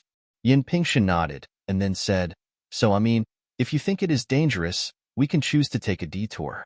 Although it will take longer, and we have to pass through 2 mountains, the danger should be less than going through the city. Yin Ruru shook his head first. We know the danger in the city, but the danger in the mountains is unknown. Those evolved animals are more dangerous than zombies. My personal suggestion is that we go through the city. At least you have experience in this aspect. The unknown is always more terrible than the known. I also suggest going through the city. As soon as Yin Ruru spoke, Yin Pingshin's team leader also spoke. Mengshen did not make a decision rashly, but asked Xiaoqing, What do you think? I have no opinion. Xiaoqing said perfunctorily, and then began to study the map. In fact, She personally preferred to take a detour, but Yin Ruru and Yin Pingshan's attitude was very clear. She did not want to say her opinion and put them in a dilemma. Anyway, no matter which way they went, the danger would not be small. The apocalypse was like this. For most people, the safest place was probably the survivor base. Leaving the survivor base, the outside world was full of danger. From the apocalypse until now, the number of human beings had decreased by 2/3. Most of them had become zombies, and some of them had died in the hands of their own people. In other words, the number of zombies was much higher than that of humans. It had to be said that this was a very sad conclusion. Moreover, the number of humans was still slowly decreasing.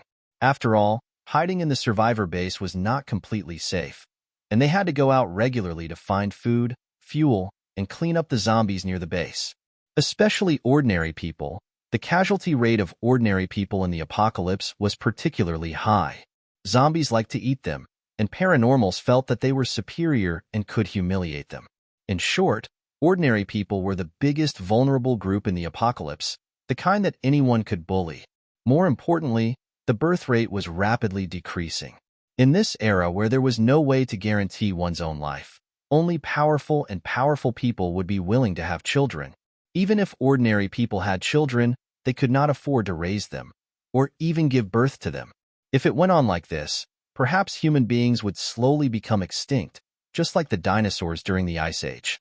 Then, many years later, other creatures would be born on Earth, just like how we look at the dinosaur fossils of the past. They would find things left behind by humans and call them antiques and relics. What are you thinking? Yin Hanqing's voice was a little low, but it was exceptionally steady. He sat beside Xiaoqing, which woke Xiaoqing from her thoughts. Xiao looked up and saw that Yin Pingshan and the others had already prepared things. I am thinking whether human beings will become extinct. After Xiaoqing finished speaking, she laughed to herself. Now that I think about it, even if it goes extinct, it will be a long time in the future. After I die, who cares about the flood? No, it won't. Yin Hanqing did not feel that this topic was strange at all, and said seriously, human beings are different from those extinct species. When they are in a desperate situation, human beings will use all their strength, and even burst out more strength, to survive. Even if we become extinct, like you said, it will be a long time after we die. I rarely hear you say such a long sentence. Xiaoqing could not help but laugh. She called the little bun over and held him in her arms, and then the possessive air Dai hugged Xiaoqing from behind.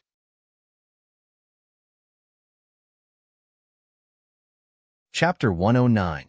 Yin Hanqing's eyes darkened. I'm not good with words, but there are always exceptions. For example, when facing the person he liked. Xiaoqing hugged Xiaobao, and Xiaobao carried the rabbit. Leaning back, she was in Air Dai's arms. She looked at the sky lazily, and then asked herself, will the apocalypse end one day? Yin Hanqing thought for a moment, then said, they will. I heard that some bases have already started to develop antidotes to resist the zombie virus. If this continues, they might be able to develop antidotes to turn zombies back into humans. I hope so. Xiaoqing stretched her body. When she stretched her body, she leaned on Air Dai. Air Dai was rubbed by her, and his entire zombie body was aroused. However, a certain key part of his body became a decoration after that day. The most painful thing for a man was to have a beautiful woman in his arms, but not have the ability to sleep with her. It was the same for male zombies. If the apocalypse ends, I want to buy a house near the sea. I like the feeling of facing the sea. My whole body seems to be relaxed with the widening of my horizons. I want to send Bao Bao to the best kindergarten. If Air Dai can be cured, that would be the best. I can help him find his family and send him back to them. Xiaoqing murmured in Air Dai's arms. She smiled as she talked. That was the life she wanted but couldn't have. Yin Hanqing opened his mouth, but in the end, he couldn't say those two words. What about me? Xiaoqing probably didn't think about his place. After all, he was an adult. No matter what, he didn't need others to worry about him. At least he wouldn't starve to death. I'm thinking too much. Xiaoqing rubbed her head and said to Yin Hanqing, let's pack up and prepare. When we reach that city, we may face a lot of dangers. Yin Hanqing nodded. His feelings for Xiaoqing had deepened as he got along with her day by day, but he had never had the urge to say it out loud. Yin Hanqing felt that he didn't have that qualification. Moreover, Dai was lucky enough to get Xiaoqing's approval first. He just wanted to be her solid shield and help her build a stable back. Then, when she was fighting in the front, she could trust him with her back, or let him be her shield. No matter what, to use a cliché phrase from a TV series, it was fine as long as she was happy. On the other side, Gu Panpan was scolding Gu Chuan. Brother, can't you say more? Will you die if you say more? Gu Chuan squatted on the ground to pack up. He was silent. Unlike Yin Hanqing was clumsy and didn't want to talk. After listening to Gu Panpan's complaints, Gu Chuan didn't say anything. He did what he should do and was very calm. Gu Panpan was infuriated. She looked at Xiaoqing's side and said resentfully, "Just keep it to yourself. Keep it to yourself. Don't tell anyone what you're thinking.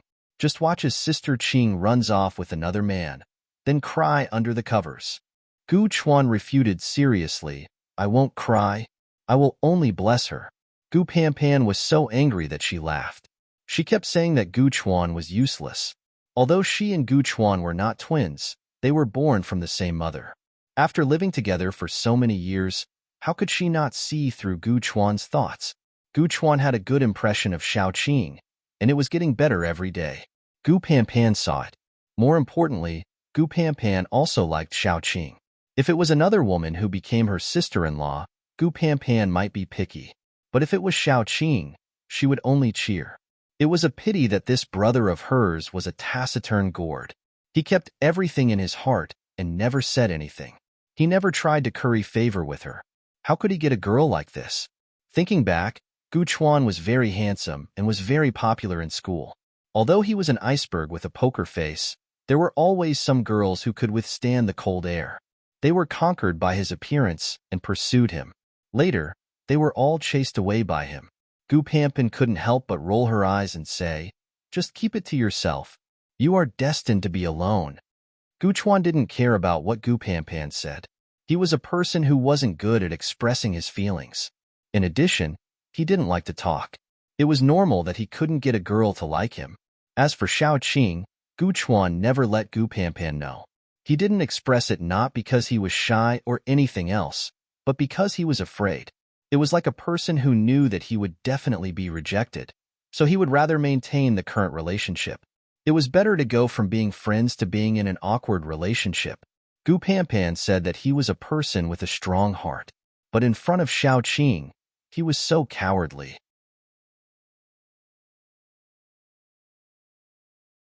Chapter 110. Before entering the city, Xiaoqing had told the girls not to get out of the car no matter what happened. Xiaoqing was the weakest one among them, except for Little Bon, so Xiao Tong had arranged for Xiao Tong to protect them. When everything was ready, they entered the city. The situation in the city was better than they had imagined. Many zombies wandered out of the city to look for food, and some wandered around the edge of the city.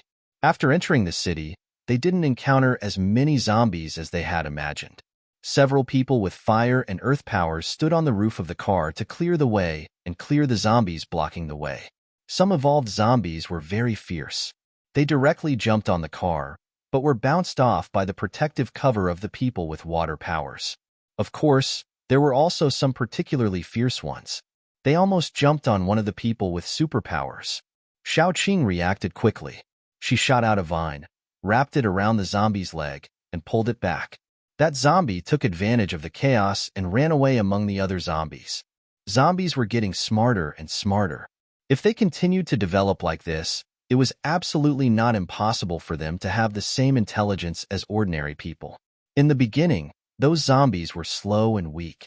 As long as ordinary people had a weapon in their hands, even if it was a wooden stick, they could kill a lot of zombies. Now, the zombies' body toughness, movement speed, and attack power had all increased a lot. This trip is particularly easy. Yin Pingshan stuck his head out of the window and said to Xiaoqing with a smile, "I thought we would have to fight a hard battle before we could leave, but looking at the current situation, it will be a lot easier for us." Xiaoqing didn't say anything. She looked at the few zombies on the street and felt a little uneasy. She always felt that there was a pair of eyes in the dark watching them. Those eyes were full of malice, which made her feel scared. After a moment of silence, Shao Qing asked Dai, "Do you feel the breath of your own kind?" Shao Qing was not a complete zombie, but Dai was. He could sense many things that Shao Qing could not. For example, he could sense powerful zombies within a certain range. After Shao Qing asked, Dai began to sense his surroundings seriously. After a long time, he nodded and shook his head. Then, he looked at Shao Qing in confusion. Shao Qing could roughly understand what he was trying to say. Dai wanted to express that he could sense that there were many of his kind around, and there was also a powerful force that belonged to his kind. However, that force was vague and could not be sensed clearly. Sometimes, it would even disappear.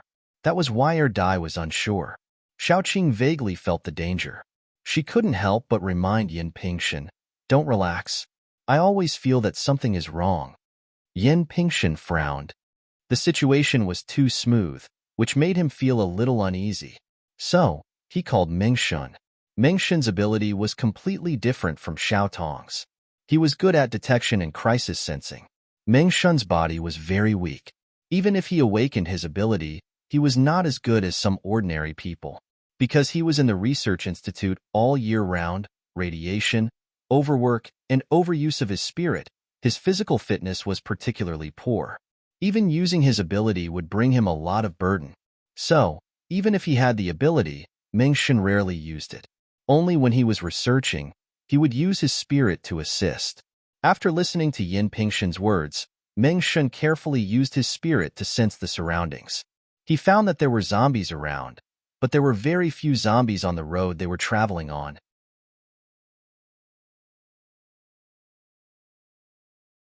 Chapter 111. He could only sense that there were still a lot of zombies nearby, but he didn't find anything else. After telling Yin Pingshan about this discovery, Mengshan thought for a moment, got out of the car, and went to find Shao Qing. When Shao Qing was hesitating, Mengshan came over. Shao Qing let Mengshan get in the car. What's the matter? Mengshan told her about his discovery, and then asked, "Did you find anything? Since you reminded me, I vaguely feel that something is wrong. I just feel a little uneasy in my heart." Shao Qing thought for a moment. Dai couldn't be exposed, so she said lightly, "I always feel that there is something secretly spying on us. Let's go a little further. We are almost a quarter of the way there." Mengshan gritted his teeth and said, "When we came here, there was no big danger. Only one time when we passed by a shopping mall, the people below were greedy, so they went in to search for supplies, but they encountered a lot of zombies. Some people were injured, so this time we will take a detour. There shouldn't be any big danger." "Okay," Shao Qing responded, but her heart was heavy. Her sixth sense had always been very accurate, and it was also her sixth sense that saved her many times. The more they went forward, the more danger Shao Qing felt. The degree of danger even made her want to take her people back, even if she had to give up this mission, even if they were not far from the destination. This kind of impulse was slowly fermenting in Shao Qing's heart, and in the end, it was out of control and became impossible to suppress. But even to this extent, Shao Qing didn't choose to leave.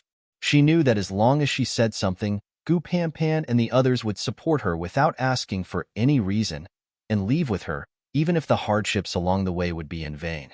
What about Mengshan and the others? Mengshan and Yin Ruru's team was different from Shao Qing's team. In Shao Qing's team, it could be said that Shao Qing had the final say. From Yin Hanqing to Gu Chuan and his sister, they all had full trust in her, not to mention Dai and the others. As for Yin Ruru's team, they did not have the final say. Such an important decision could not be made in a few minutes. Not to mention whether Shao Qing's proposal would be approved. Even if they could agree to Shao Qing's proposal and leave the city, they would have wasted enough time. But Shao Qing had no other choice. She could only look for Yin Pingshan and Yin Ruru to tell them her thoughts and decision. Yin Ruru was stunned. "We can leave this city in one more day. My suggestion is to leave." Shao Qing didn't say much. Yin Ruru frowned and said, "With the time we have to leave, we can definitely pass through this city." Yin Pingshan thought more than Yin Ruru. "First, we don't know if there is any danger in passing through this city. So far, we only know that you can sense it. We can't use this reason to convince everyone. If I give the order now and tell my people to leave this city and take a detour, 99% of them will definitely oppose it. Second, Qing, you should also know that many people in our teams have misunderstood you. As long as you make the suggestion, some people might do it on purpose, so let's talk about the result. Qing said indifferently. She seemed to not care about anything. Even her expression was always a faint smile, a faint anger, or an expressionless face. Many people would think that she was cold and unapproachable, and then retreat. However, Yin Pingshan knew that Qing had her unique iron-blooded gentleness. It was just that this gentleness was only for people she approved of.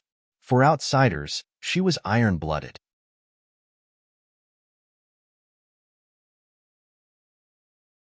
Chapter 112.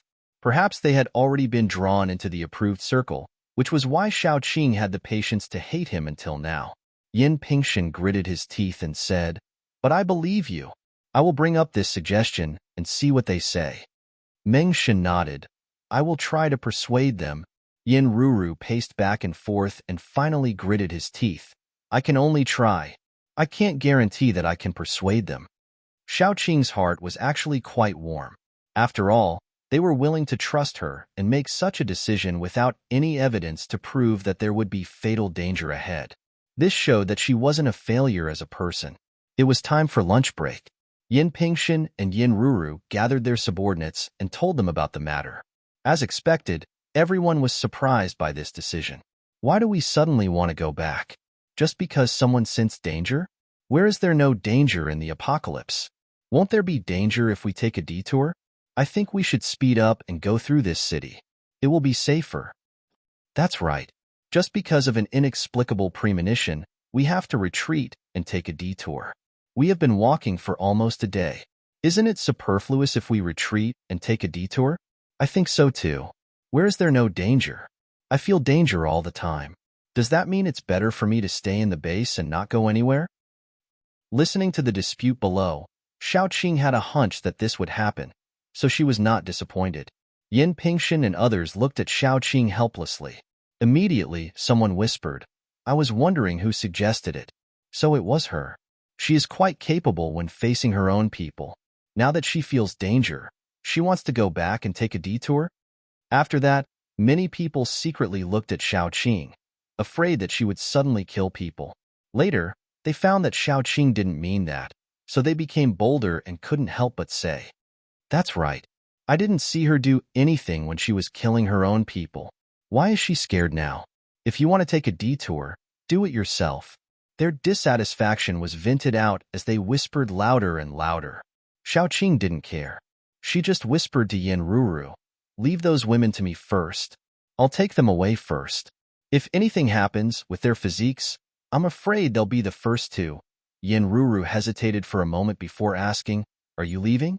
Qing nodded and looked at Gu Panpan and the others with a very gentle gaze. "I don't want anything to happen to my friends, so I don't want to take them with me anymore. I will send them out of this city and find a safe place to settle down first. Then I will come back to catch up with you until you pass through this city. Then I will go back and take them to the Jiangbei survivor base to settle down these girls before returning to S City." Yin Pingshan was the first to disagree. He specially called Qing and used all kinds of methods. Why? Wasn't it to get the information about the water purification from Qing? If Qing were to leave, all their efforts would be in vain. Yin Pingshan tried to persuade Qing to stay, but Qing said firmly, "I have to send them out. I don't want a penny of the reward this time. I will give you the crystal nuclei in advance when I come back." Yin Pingshan was a little angry. "I don't care about the reward or the crystal nuclei. If you really want to send them out, I won't stop you."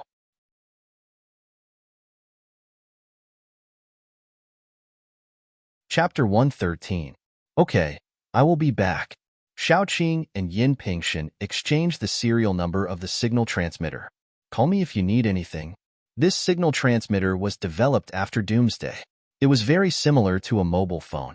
The only difference was that it was powered by a crystal nucleus instead of electricity. Moreover, it had a range. There was a signal tower in the base. Only within the range of the signal tower could it be used.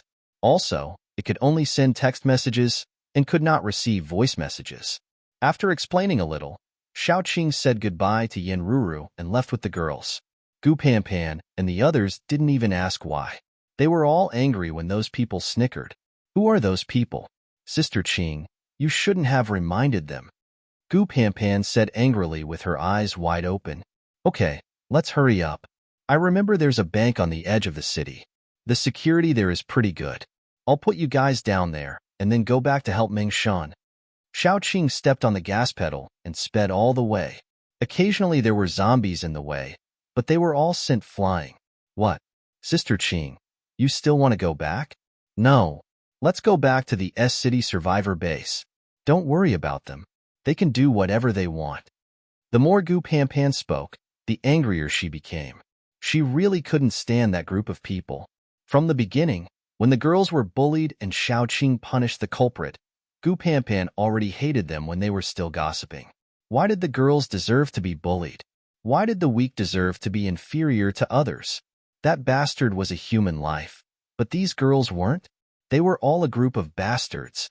Since we have accepted this mission, we must escort them to the end. Xiaoqing hit another zombie and sent it flying.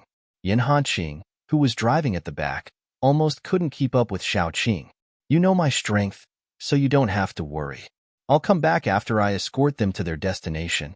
After Xiaoqing finished speaking, Air Dai came out from the middle and hugged Xiaoqing's waist, expressing his determination to follow Xiaoqing no matter what. There's still Erdai, so we'll definitely be fine. Xiaoqing reached out a hand to touch Erdai's head, comforting him, and then said, a person must have a bottom line. If he didn't have a bottom line, he wouldn't even be qualified to be a human. Xiaoqing also had her own bottom line. Just like this time, even though she knew that she would encounter danger, she still went back and settled down her companions. She was not stupid. This was a kind of persistence. Gu Panpan wanted to say something, but under Xiaoqing's determined eyes, she couldn't say anything. Because she also had her own persistence, so she could understand Xiaoqing. After a long time, Gu Panpan clenched her fist and said, no matter what, you have to take care of your own safety. If you really encounter a big danger, then, as long as you come back safely, you don't have to care about too many people. Anyway, they are not good people. I know. We will be a burden if we go with you, and we will make you worry. So we will wait for you outside. If you don't come out after a long time, we will go in and look for you. Xiaoqing nodded and agreed. Although Gu Panpan knew that Xiaoqing was comforting her, she still felt relieved. She leaned against the seat and muttered to herself, I'm still too weak. If she was strong enough, she would have a reason to follow Xiaoqing.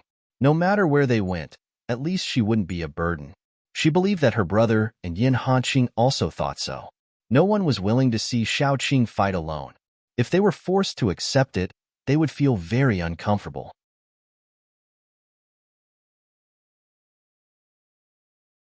Chapter 114. Xiaoqing's speed was very fast. Before the sun had even set, she had already brought her friends to their destination. It was still within the city limits, but it was a small bank in a relatively remote area. There were only 2 zombies in uniform in the bank, so they were easily cleaned up. Xiaoqing left all the food behind, and then told them to close the door and wait inside. Xiaoqing was forced to promise that she would use the signal transmitter to send back messages every day. If she didn't send back any message after a day, Yin Hanqing and the others would enter the city to find her. After they agreed, Xiaoqing took Air Dai, kissed Little Bun who insisted on following them, and returned to the city. She and Air Dai weren't worried about being attacked by zombies at night, and they had endless energy, so they directly walked at night. With their speed, if nothing unexpected happened, they should be able to catch up with Yin Pingshan and the others before noon tomorrow. On the other side, Yin Pingshan and Yin Ruru's subordinates were all cheering. They finally got rid of Xiaoqing, that demon. Although Xiaoqing said that she would come back, it didn't affect their good mood. There were even a lot of people secretly praying that Xiaoqing would die on the way back. In short, she wouldn't come back to torment them. Yin Pingshan was very helpless. He could make his subordinates listen to his orders, but he couldn't change their minds. Most people in this world are stupid, just like them. Mengshan coldly looked at those people. He had a good premonition, and the more he walked, the more he felt danger. If there was one person in this group who believed Xiao Qing's words the most, it was none other than him. So looking at this group of people, he felt very helpless. If you really encounter any danger, you should try to escape. You still have a wife, and she is waiting for you to come home. Also, I promised Uncle to take care of you. Meng Shun said softly. What nonsense are you talking about? Yin Pingshan's face was also a little ugly. He pursed his lips and said in a low voice, It'll be fine. Even if it's a little dangerous, it won't be a big problem. We'll definitely be able to return to the Jiangbei survivor base safely. Meng Shun didn't say anything more. He just lay in the car and closed his eyes to rest. He had to recharge his energy. If he really encountered danger, he might be able to protect Yin Pingshan. After all, Yin Pingshan's special ability was too weak. It was basically no different from having no special ability. Yin Pingshan was also a wood paranormal, but he was different from Xiao Qing. He was much weaker than Xiao Qing, especially when he was compared with her. After all, Xiao Qing's fighting ability was in everyone's eyes. As for Yin Pingshan, he could only make the seed sprout. So usually, his special ability was used to help Meng Shun study how to make plants from other places grow in the Jiangbei survivor base. Then there was nothing. What was the use of making the seed sprout? Was he going to use it to scare the zombies? Xiao Qing and Air Dai were running very fast. They almost didn't have time to rest, especially Xiao Qing who was driving. She unloaded everything in the car, so the car was even faster when empty. In addition, she drove very fast. If the person in the car wasn't Air Dai, he might have been scared to death by her driving. Xiao Qing was running so fast for a reason. She was really worried that Yin Pingshan and the others would encounter any danger. The more worried you were, the more likely it was to happen. When Xiao Qing was about to return to her previous location, she suddenly received a message from Yin Pingshan. It was only a few words, "Don't go back to the city." She replied to the message and didn't get an answer. The optimistic thought was that Yin Pingshan and the others had already left the city and arrived at the river safely. They were preparing to cross the river. The pessimistic thought was that Yin Pingshan and the others had encountered a fatal danger. They were worried that Xiao Qing would come back and be involved in danger, so they notified her. If it was the former, Xiao Qing replied to the message, they would definitely reply. However, there was no reply so far. It was very likely that it was the latter. Xiao Qing was a little anxious at that time. She tried to locate Yin Pingshan's location but failed. She immediately asked Air Dai, "Where are the most zombies now?" Air Dai was stunned and pointed in a direction. That was the direction he felt the strongest energy fluctuation. Xiao Qing stepped on the gas and rushed over. She hoped that Yin Pingshan and the others were still okay. It seemed that her premonition was very likely to be true. This city was indeed more dangerous than everyone thought. It seemed that there was something secretly controlling most of the zombies in the city. If it was true, Yin Pingshan and the others were afraid.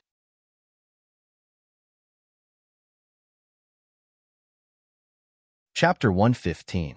Falling from a high place. Yin Pingshan couldn't help but cough up a mouthful of blood. If it wasn't for Meng Shun protecting him, he might have been torn to shreds by now. What he had to do now was to seek for help. But where would he go to find help? The Jiangbei survivor base was still some distance away from here. By the time he found help, Meng Shun and the others might already be. Yin Pingshan didn't think of going to find Xiao Qing, but what would he do after finding her? Would he let Xiao Qing accompany him to die?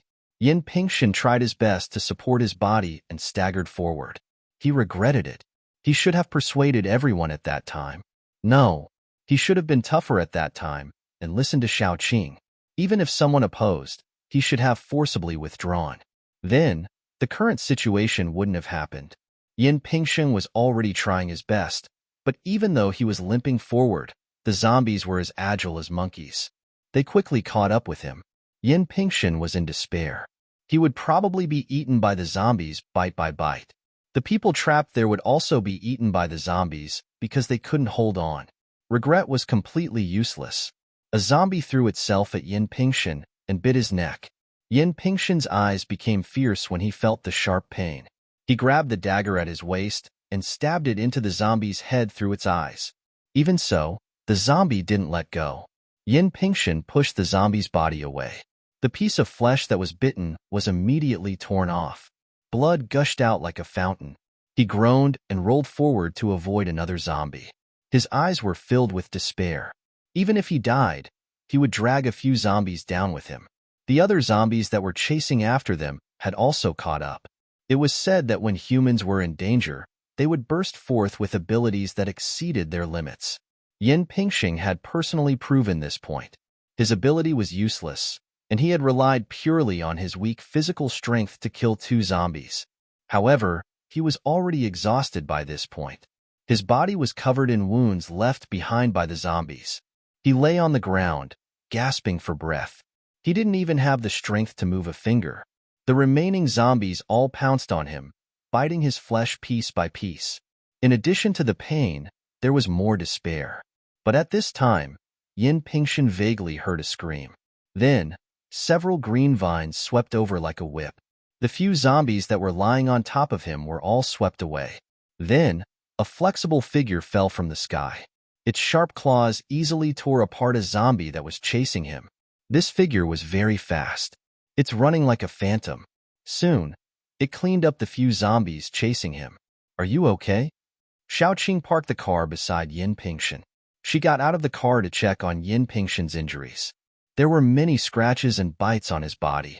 Although they weren't fatal, they were bleeding, which was very troublesome. If the bleeding wasn't stopped in time, and the wounds were bandaged, excessive bleeding could kill him. Moreover, the wounds that were bitten by zombies would be covered with corpse poison. Although paranormals wouldn't be infected by corpse poison, it would still make it difficult to stop the bleeding. Bear with it. Xiaoqing took out a dagger and stripped Yin Pingxin. Yin Pingxin was a little ashamed, but more anxious. He grabbed Xiaoqing's hand and hurriedly said, Leave this city. There's a zombie here that we don't know its specific level. It can command the zombies in the whole city. Then it's set a trap for everyone. Go before it finds out. Leave quickly."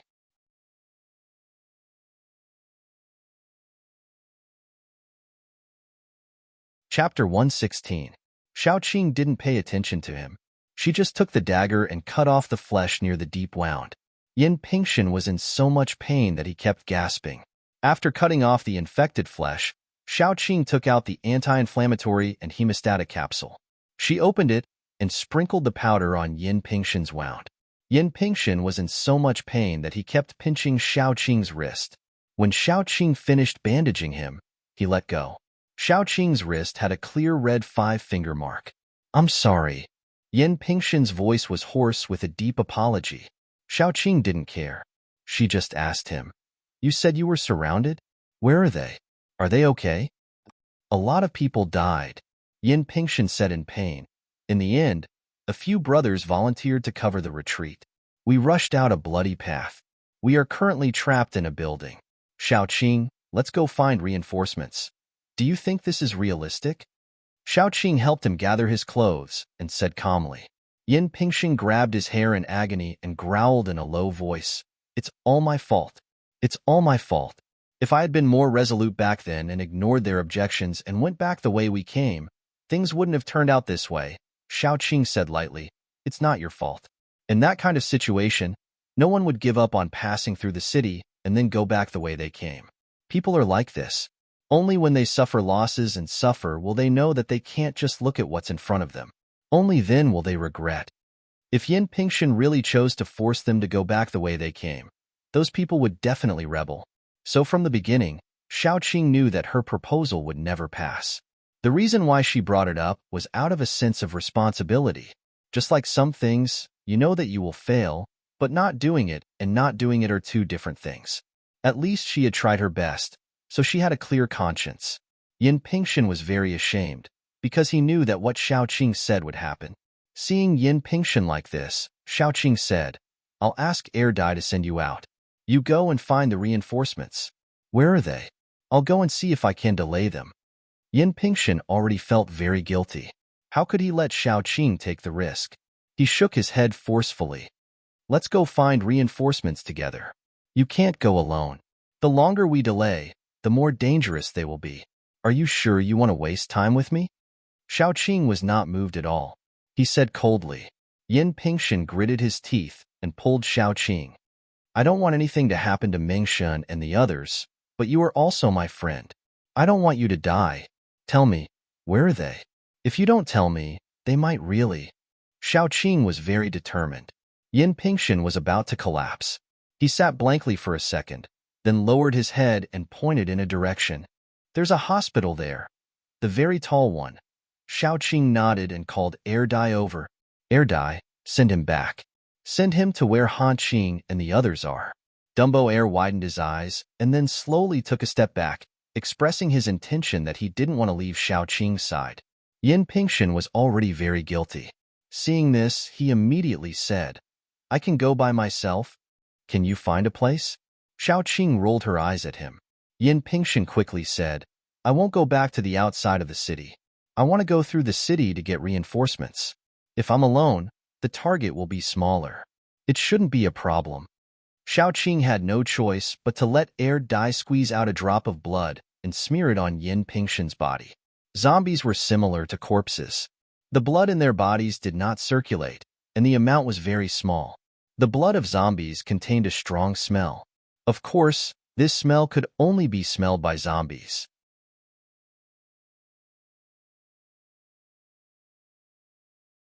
Chapter 117. Xiaoqing used Dai's blood to mark Yin Pingshan, so that ordinary zombies would not attack him, and high-level zombies would also think thrice before acting, so Yin Pingshan's degree of safety was much higher. When doing all this, Xiaoqing did not hide it from Yin Pingshan, so Yin Pingshan immediately discovered it. He was stunned, pointing at Dai, speechless. Xiaoqing held his finger and said softly, Forget everything you just saw. I treat you as a friend, and I don't want this matter to spread to other people's ears. If anyone knows that he is different from others, I will kill everyone who knows. Yin Pingshan was not angry because of the threat. Xiaoqing exposed this matter in front of him, which showed that Xiaoqing trusted him very much. At the same time, Yin Pingshan was clear about another thing, which was that Xiaoqing was extremely protective. If anyone knew that Dai was a zombie, Xiaoqing would really kill everyone who knew. Don't worry, I am not the kind of person who bites the hand that feeds me.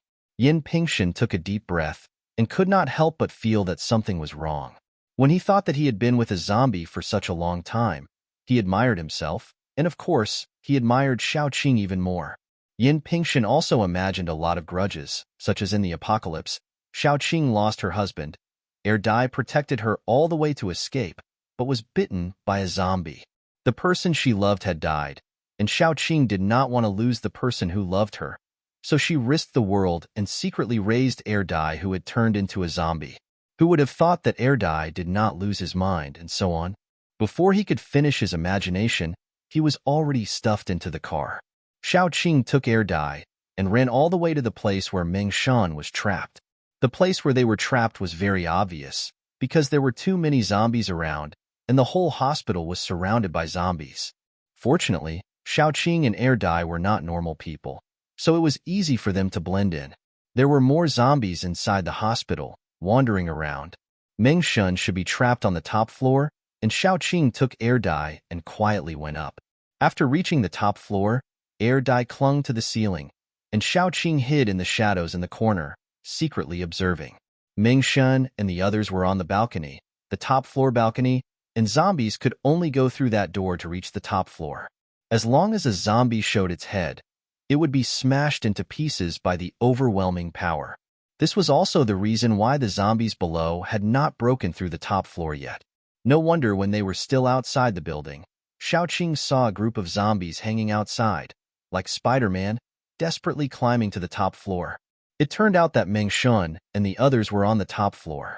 From Xiaoqing's angle, she could not see Meng Shan and the other's situation. After thinking, Xiaoqing told Dai not to act rashly, and then she went out of the building through the window. Meng Shan was leaning against the wall, resting. There was a wound on his handsome face, which was left by the zombie's claws. It was still bloody, and the flesh around the wound was exposed, which looked terrible. But he did not even have the strength to treat the wound, and sat there weakly. Just as he was resting, a vine suddenly wrapped around the railing next to him. Meng Shan's first reaction was that a zombie was about to climb up, but then he found that the vine was very familiar. He opened his eyes wide, and even could not help but reach out to touch the vine. Then the silly Meng Shan was stabbed by the vine's thorns, and then he was poisoned. As soon as Xiao Qing climbed up, she saw Meng Shan miserably lying there, moaning in pain. She quickly went forward, and then found that Meng Shan was poisoned by her.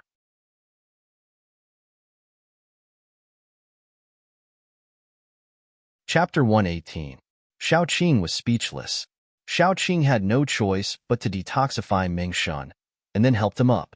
"Why are you here?" Meng Shan gasped violently, and then asked in disbelief. "Didn't I say that I would come back to find you?" Xiao Qing looked around. Originally, they had 30 or 40 people, but now there were only a dozen left, and all of them were injured. Yin Ruru was a little better than Meng Shan. She moved over and sighed. "Are you stupid? Why did you come back? To die?" Her eyes turned red as she spoke. Her relationship with Xiao Qing could only be said to be good. Before, she had some opinions about Xiao Qing's way of doing things because of her. Now, she was full of gratitude and sadness. Xiao Qing came back this time. Wasn't it no different from dying? "I met Yin Pingshan on the way. Now he has called for reinforcements. As long as we hold on until the reinforcements come, we will be fine," Xiao Qing said softly. Everyone was silent. Everyone knew that if they waited until Yin Pingshan found the reinforcements and brought them here, they might all be dead. After a long time, Mingshan said, "Is he okay?" Xiao Qing nodded. "He is a little injured, but it's not a big deal." Mingshan pursed his lips and said to Xiao Qing, "I don't know how you avoided those zombies and came here. Now, you should go back the way you came. We are the ones who dragged you down." Xiao Qing wanted to slap him, but she gave up. She sat down on the ground and said in a casual tone, "Fighting with zombies, and your brain is out? Otherwise, how can you speak without thinking?" Meng Pingshan's eyes widened. He wanted to refute, but after a while, he lowered his head dispiritedly. "I'm serious. You should leave. From the very beginning, I approached you with bad intentions. Yin Pingshan too. We don't deserve this."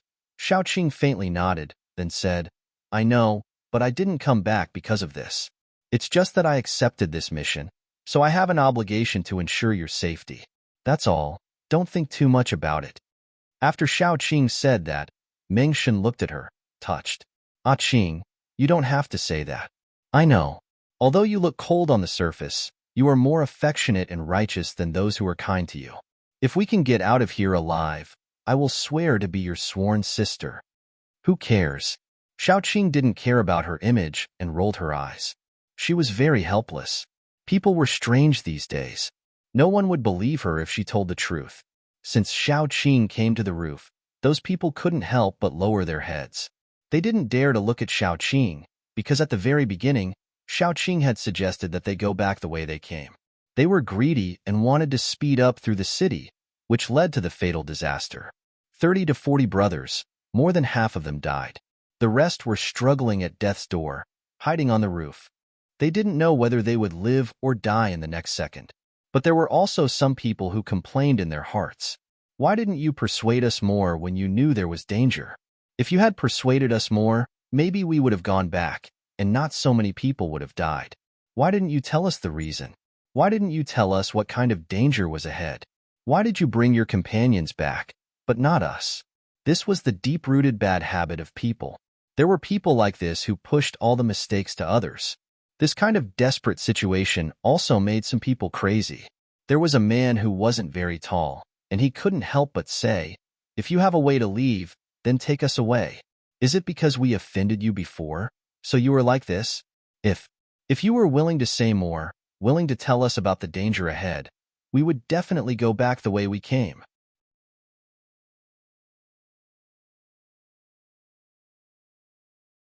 Chapter 119. As soon as he spoke, Meng Shan's face darkened. The key point was that there was someone who agreed with him. He was so angry that he wanted to throw this person down and let him see what kind of danger Xiao Qing took to save them. How could he have the face to say something like that? More and more people began to have this kind of understanding. Yes, why didn't Xiao Qing tell them about the danger ahead? If she had told them, they would have definitely returned. Everyone chose to ignore it. At that time, they were the ones who encouraged everyone to speed up through the city. They also chose to ignore Yin Pingshan's words. Xiaoqing suggested to return because she had a premonition that there was an unknown danger ahead. What's more, even if Xiaoqing knew what kind of danger was ahead and told them, would they really believe it? No one thought about it. When they were in a desperate situation, their hearts were filled with negative emotions. They chose to vent all their negative emotions on Xiaoqing. Xiaoqing's eyes were very cold and finally became very deep. At this moment, she had made a decision. As long as Meng Shan, Yin Pingshan, and Yin Ruru reached the Jiangbei survivor base, this mission wouldn't be considered a failure, right? As for the others, what did it have to do with her? Therefore, in the face of this group of people who were destined to become corpses, Xiaoqing wasn't angry. It was stupid to be angry with dead people. Xiaoqing didn't lower herself to their level, but on the contrary, it encouraged their arrogance. More and more people began to complain, and the entire top floor was filled with complaints. Xiaoqing glanced through the guardrail. There were already many zombies climbing up, and some zombies fell down halfway and broke their bones. However, more zombies were slowly climbing up. Quiet. What time is it now? You are still like this. Touch your own conscience and ask yourself, who is the one who is wrong? Meng Shan stood up and said coldly. Those people instantly fell silent. Some of them began to reflect on themselves in shame, while some of them purely recalled Xiaoqing's combat prowess. I don't think we can stay on the top floor anymore. In the silence, Xiaoqing pointed downstairs and said. Everyone looked over and saw the group of zombies hanging on the windows. The zombies hanging outside the building were all evolved zombies. Their speed and jumping ability were very strong.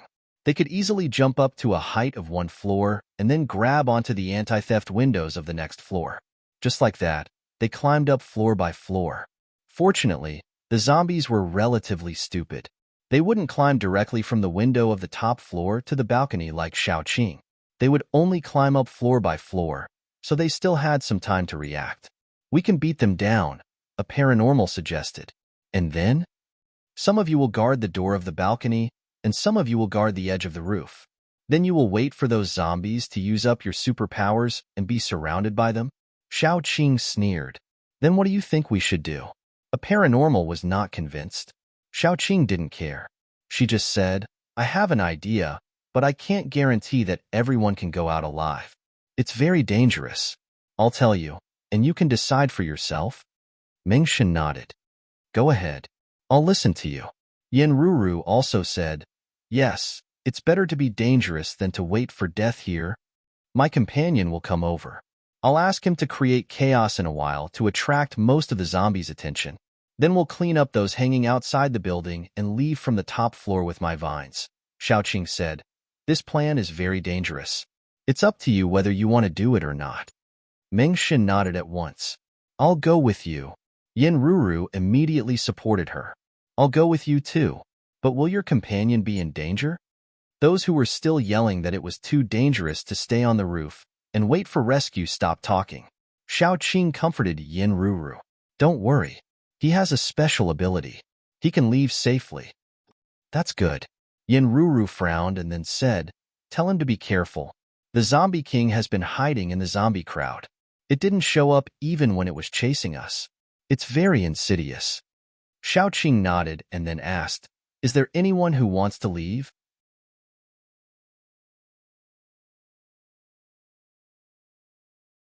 Chapter 120. Should they choose to take the risk or stay on the roof and wait for help? Humans had a common problem. That is, they would always comfort themselves. They would rather hide on the roof and wait for death and comfort themselves that someone would come to rescue them than take the risk. In the end, only Meng Shan and Yin Ruru spoke. Whether we live or die, I am willing to take the risk with you. Hearing their words, the people who had made up their minds to wait on the roof began to waver. Xiaoqing did not care whether they wavered or not. She jumped up and squatted on the guardrail. Yin Ruru immediately understood and shot out small fireballs, shooting down the zombies hanging outside the building. When the zombies were almost cleared, Xiaoqing tied the vines to the guardrail and jumped down first. She first went to the window on the roof, and after telling Air Dai her plan, she jumped out and hung outside the window, then grabbed the vines and flew down. After landing on the ground, Xiaoqing began to observe. After waiting for a while, the orderly zombies suddenly became chaotic and swarmed into the hospital building. When almost all the zombies had rushed in, Xiaoqing called Ruru and the others on the roof. Meng Shun was the first to come down, followed by Ruru, and then a few people followed. Now run forward immediately. No matter what happens, don't stop. Xiaoqing said, I will go to help my companions. I will go with you. Meng Shan just finished speaking, but he was dragged away by Ruru. Do you want to be a burden? If you run faster, you will help Xiaoqing. Xiaoqing nodded, and then turned back into the building. The continuous howling of zombies made the gloomy hospital building even scarier. Xiaoqing went all the way to the roof and saw Erdai and a little girl in a floral dress confronting each other. The little girl looked to be 12 or 13 years old, wearing a dirty floral dress. The dress was full of traces of dried blood, dust, and other dirty things. The little girl's eyes were especially big, and on her dry face, they looked even more terrifying. She grinned, and the dense, sharp teeth were like saw teeth, shining with cold light. There was a wound on Erdai's face that was slowly healing, which should be left by this zombie. It should be the zombie king that was hiding in the city. When the female zombie saw Xiaoqing rushing over, she let out a sharp howl. The surrounding zombies immediately surrounded them. Dummy also let out a howl. Those zombies began to wander back and forth as if they were hesitating. High-level zombies could control low-level zombies, but what if there were two high-level zombies giving out opposite orders at the same time? Xiaoqing landed beside Erdai and looked at the zombie king vigilantly. Its turbid eyes rolled twice, and then fixed its gaze on Xiaoqing.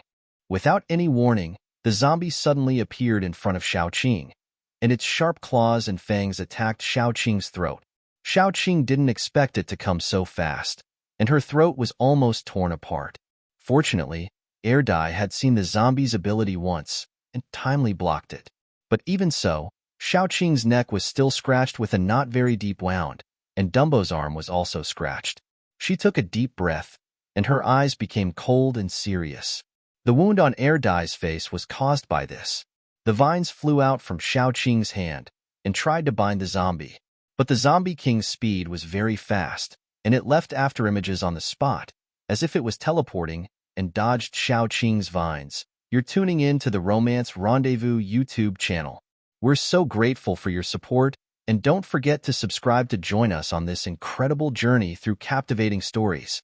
Your generosity through donations truly makes a world of difference, as it's the primary source of revenue that allows me to expand and enhance this channel for you. Thank you from the bottom of my heart for being a part of this adventure.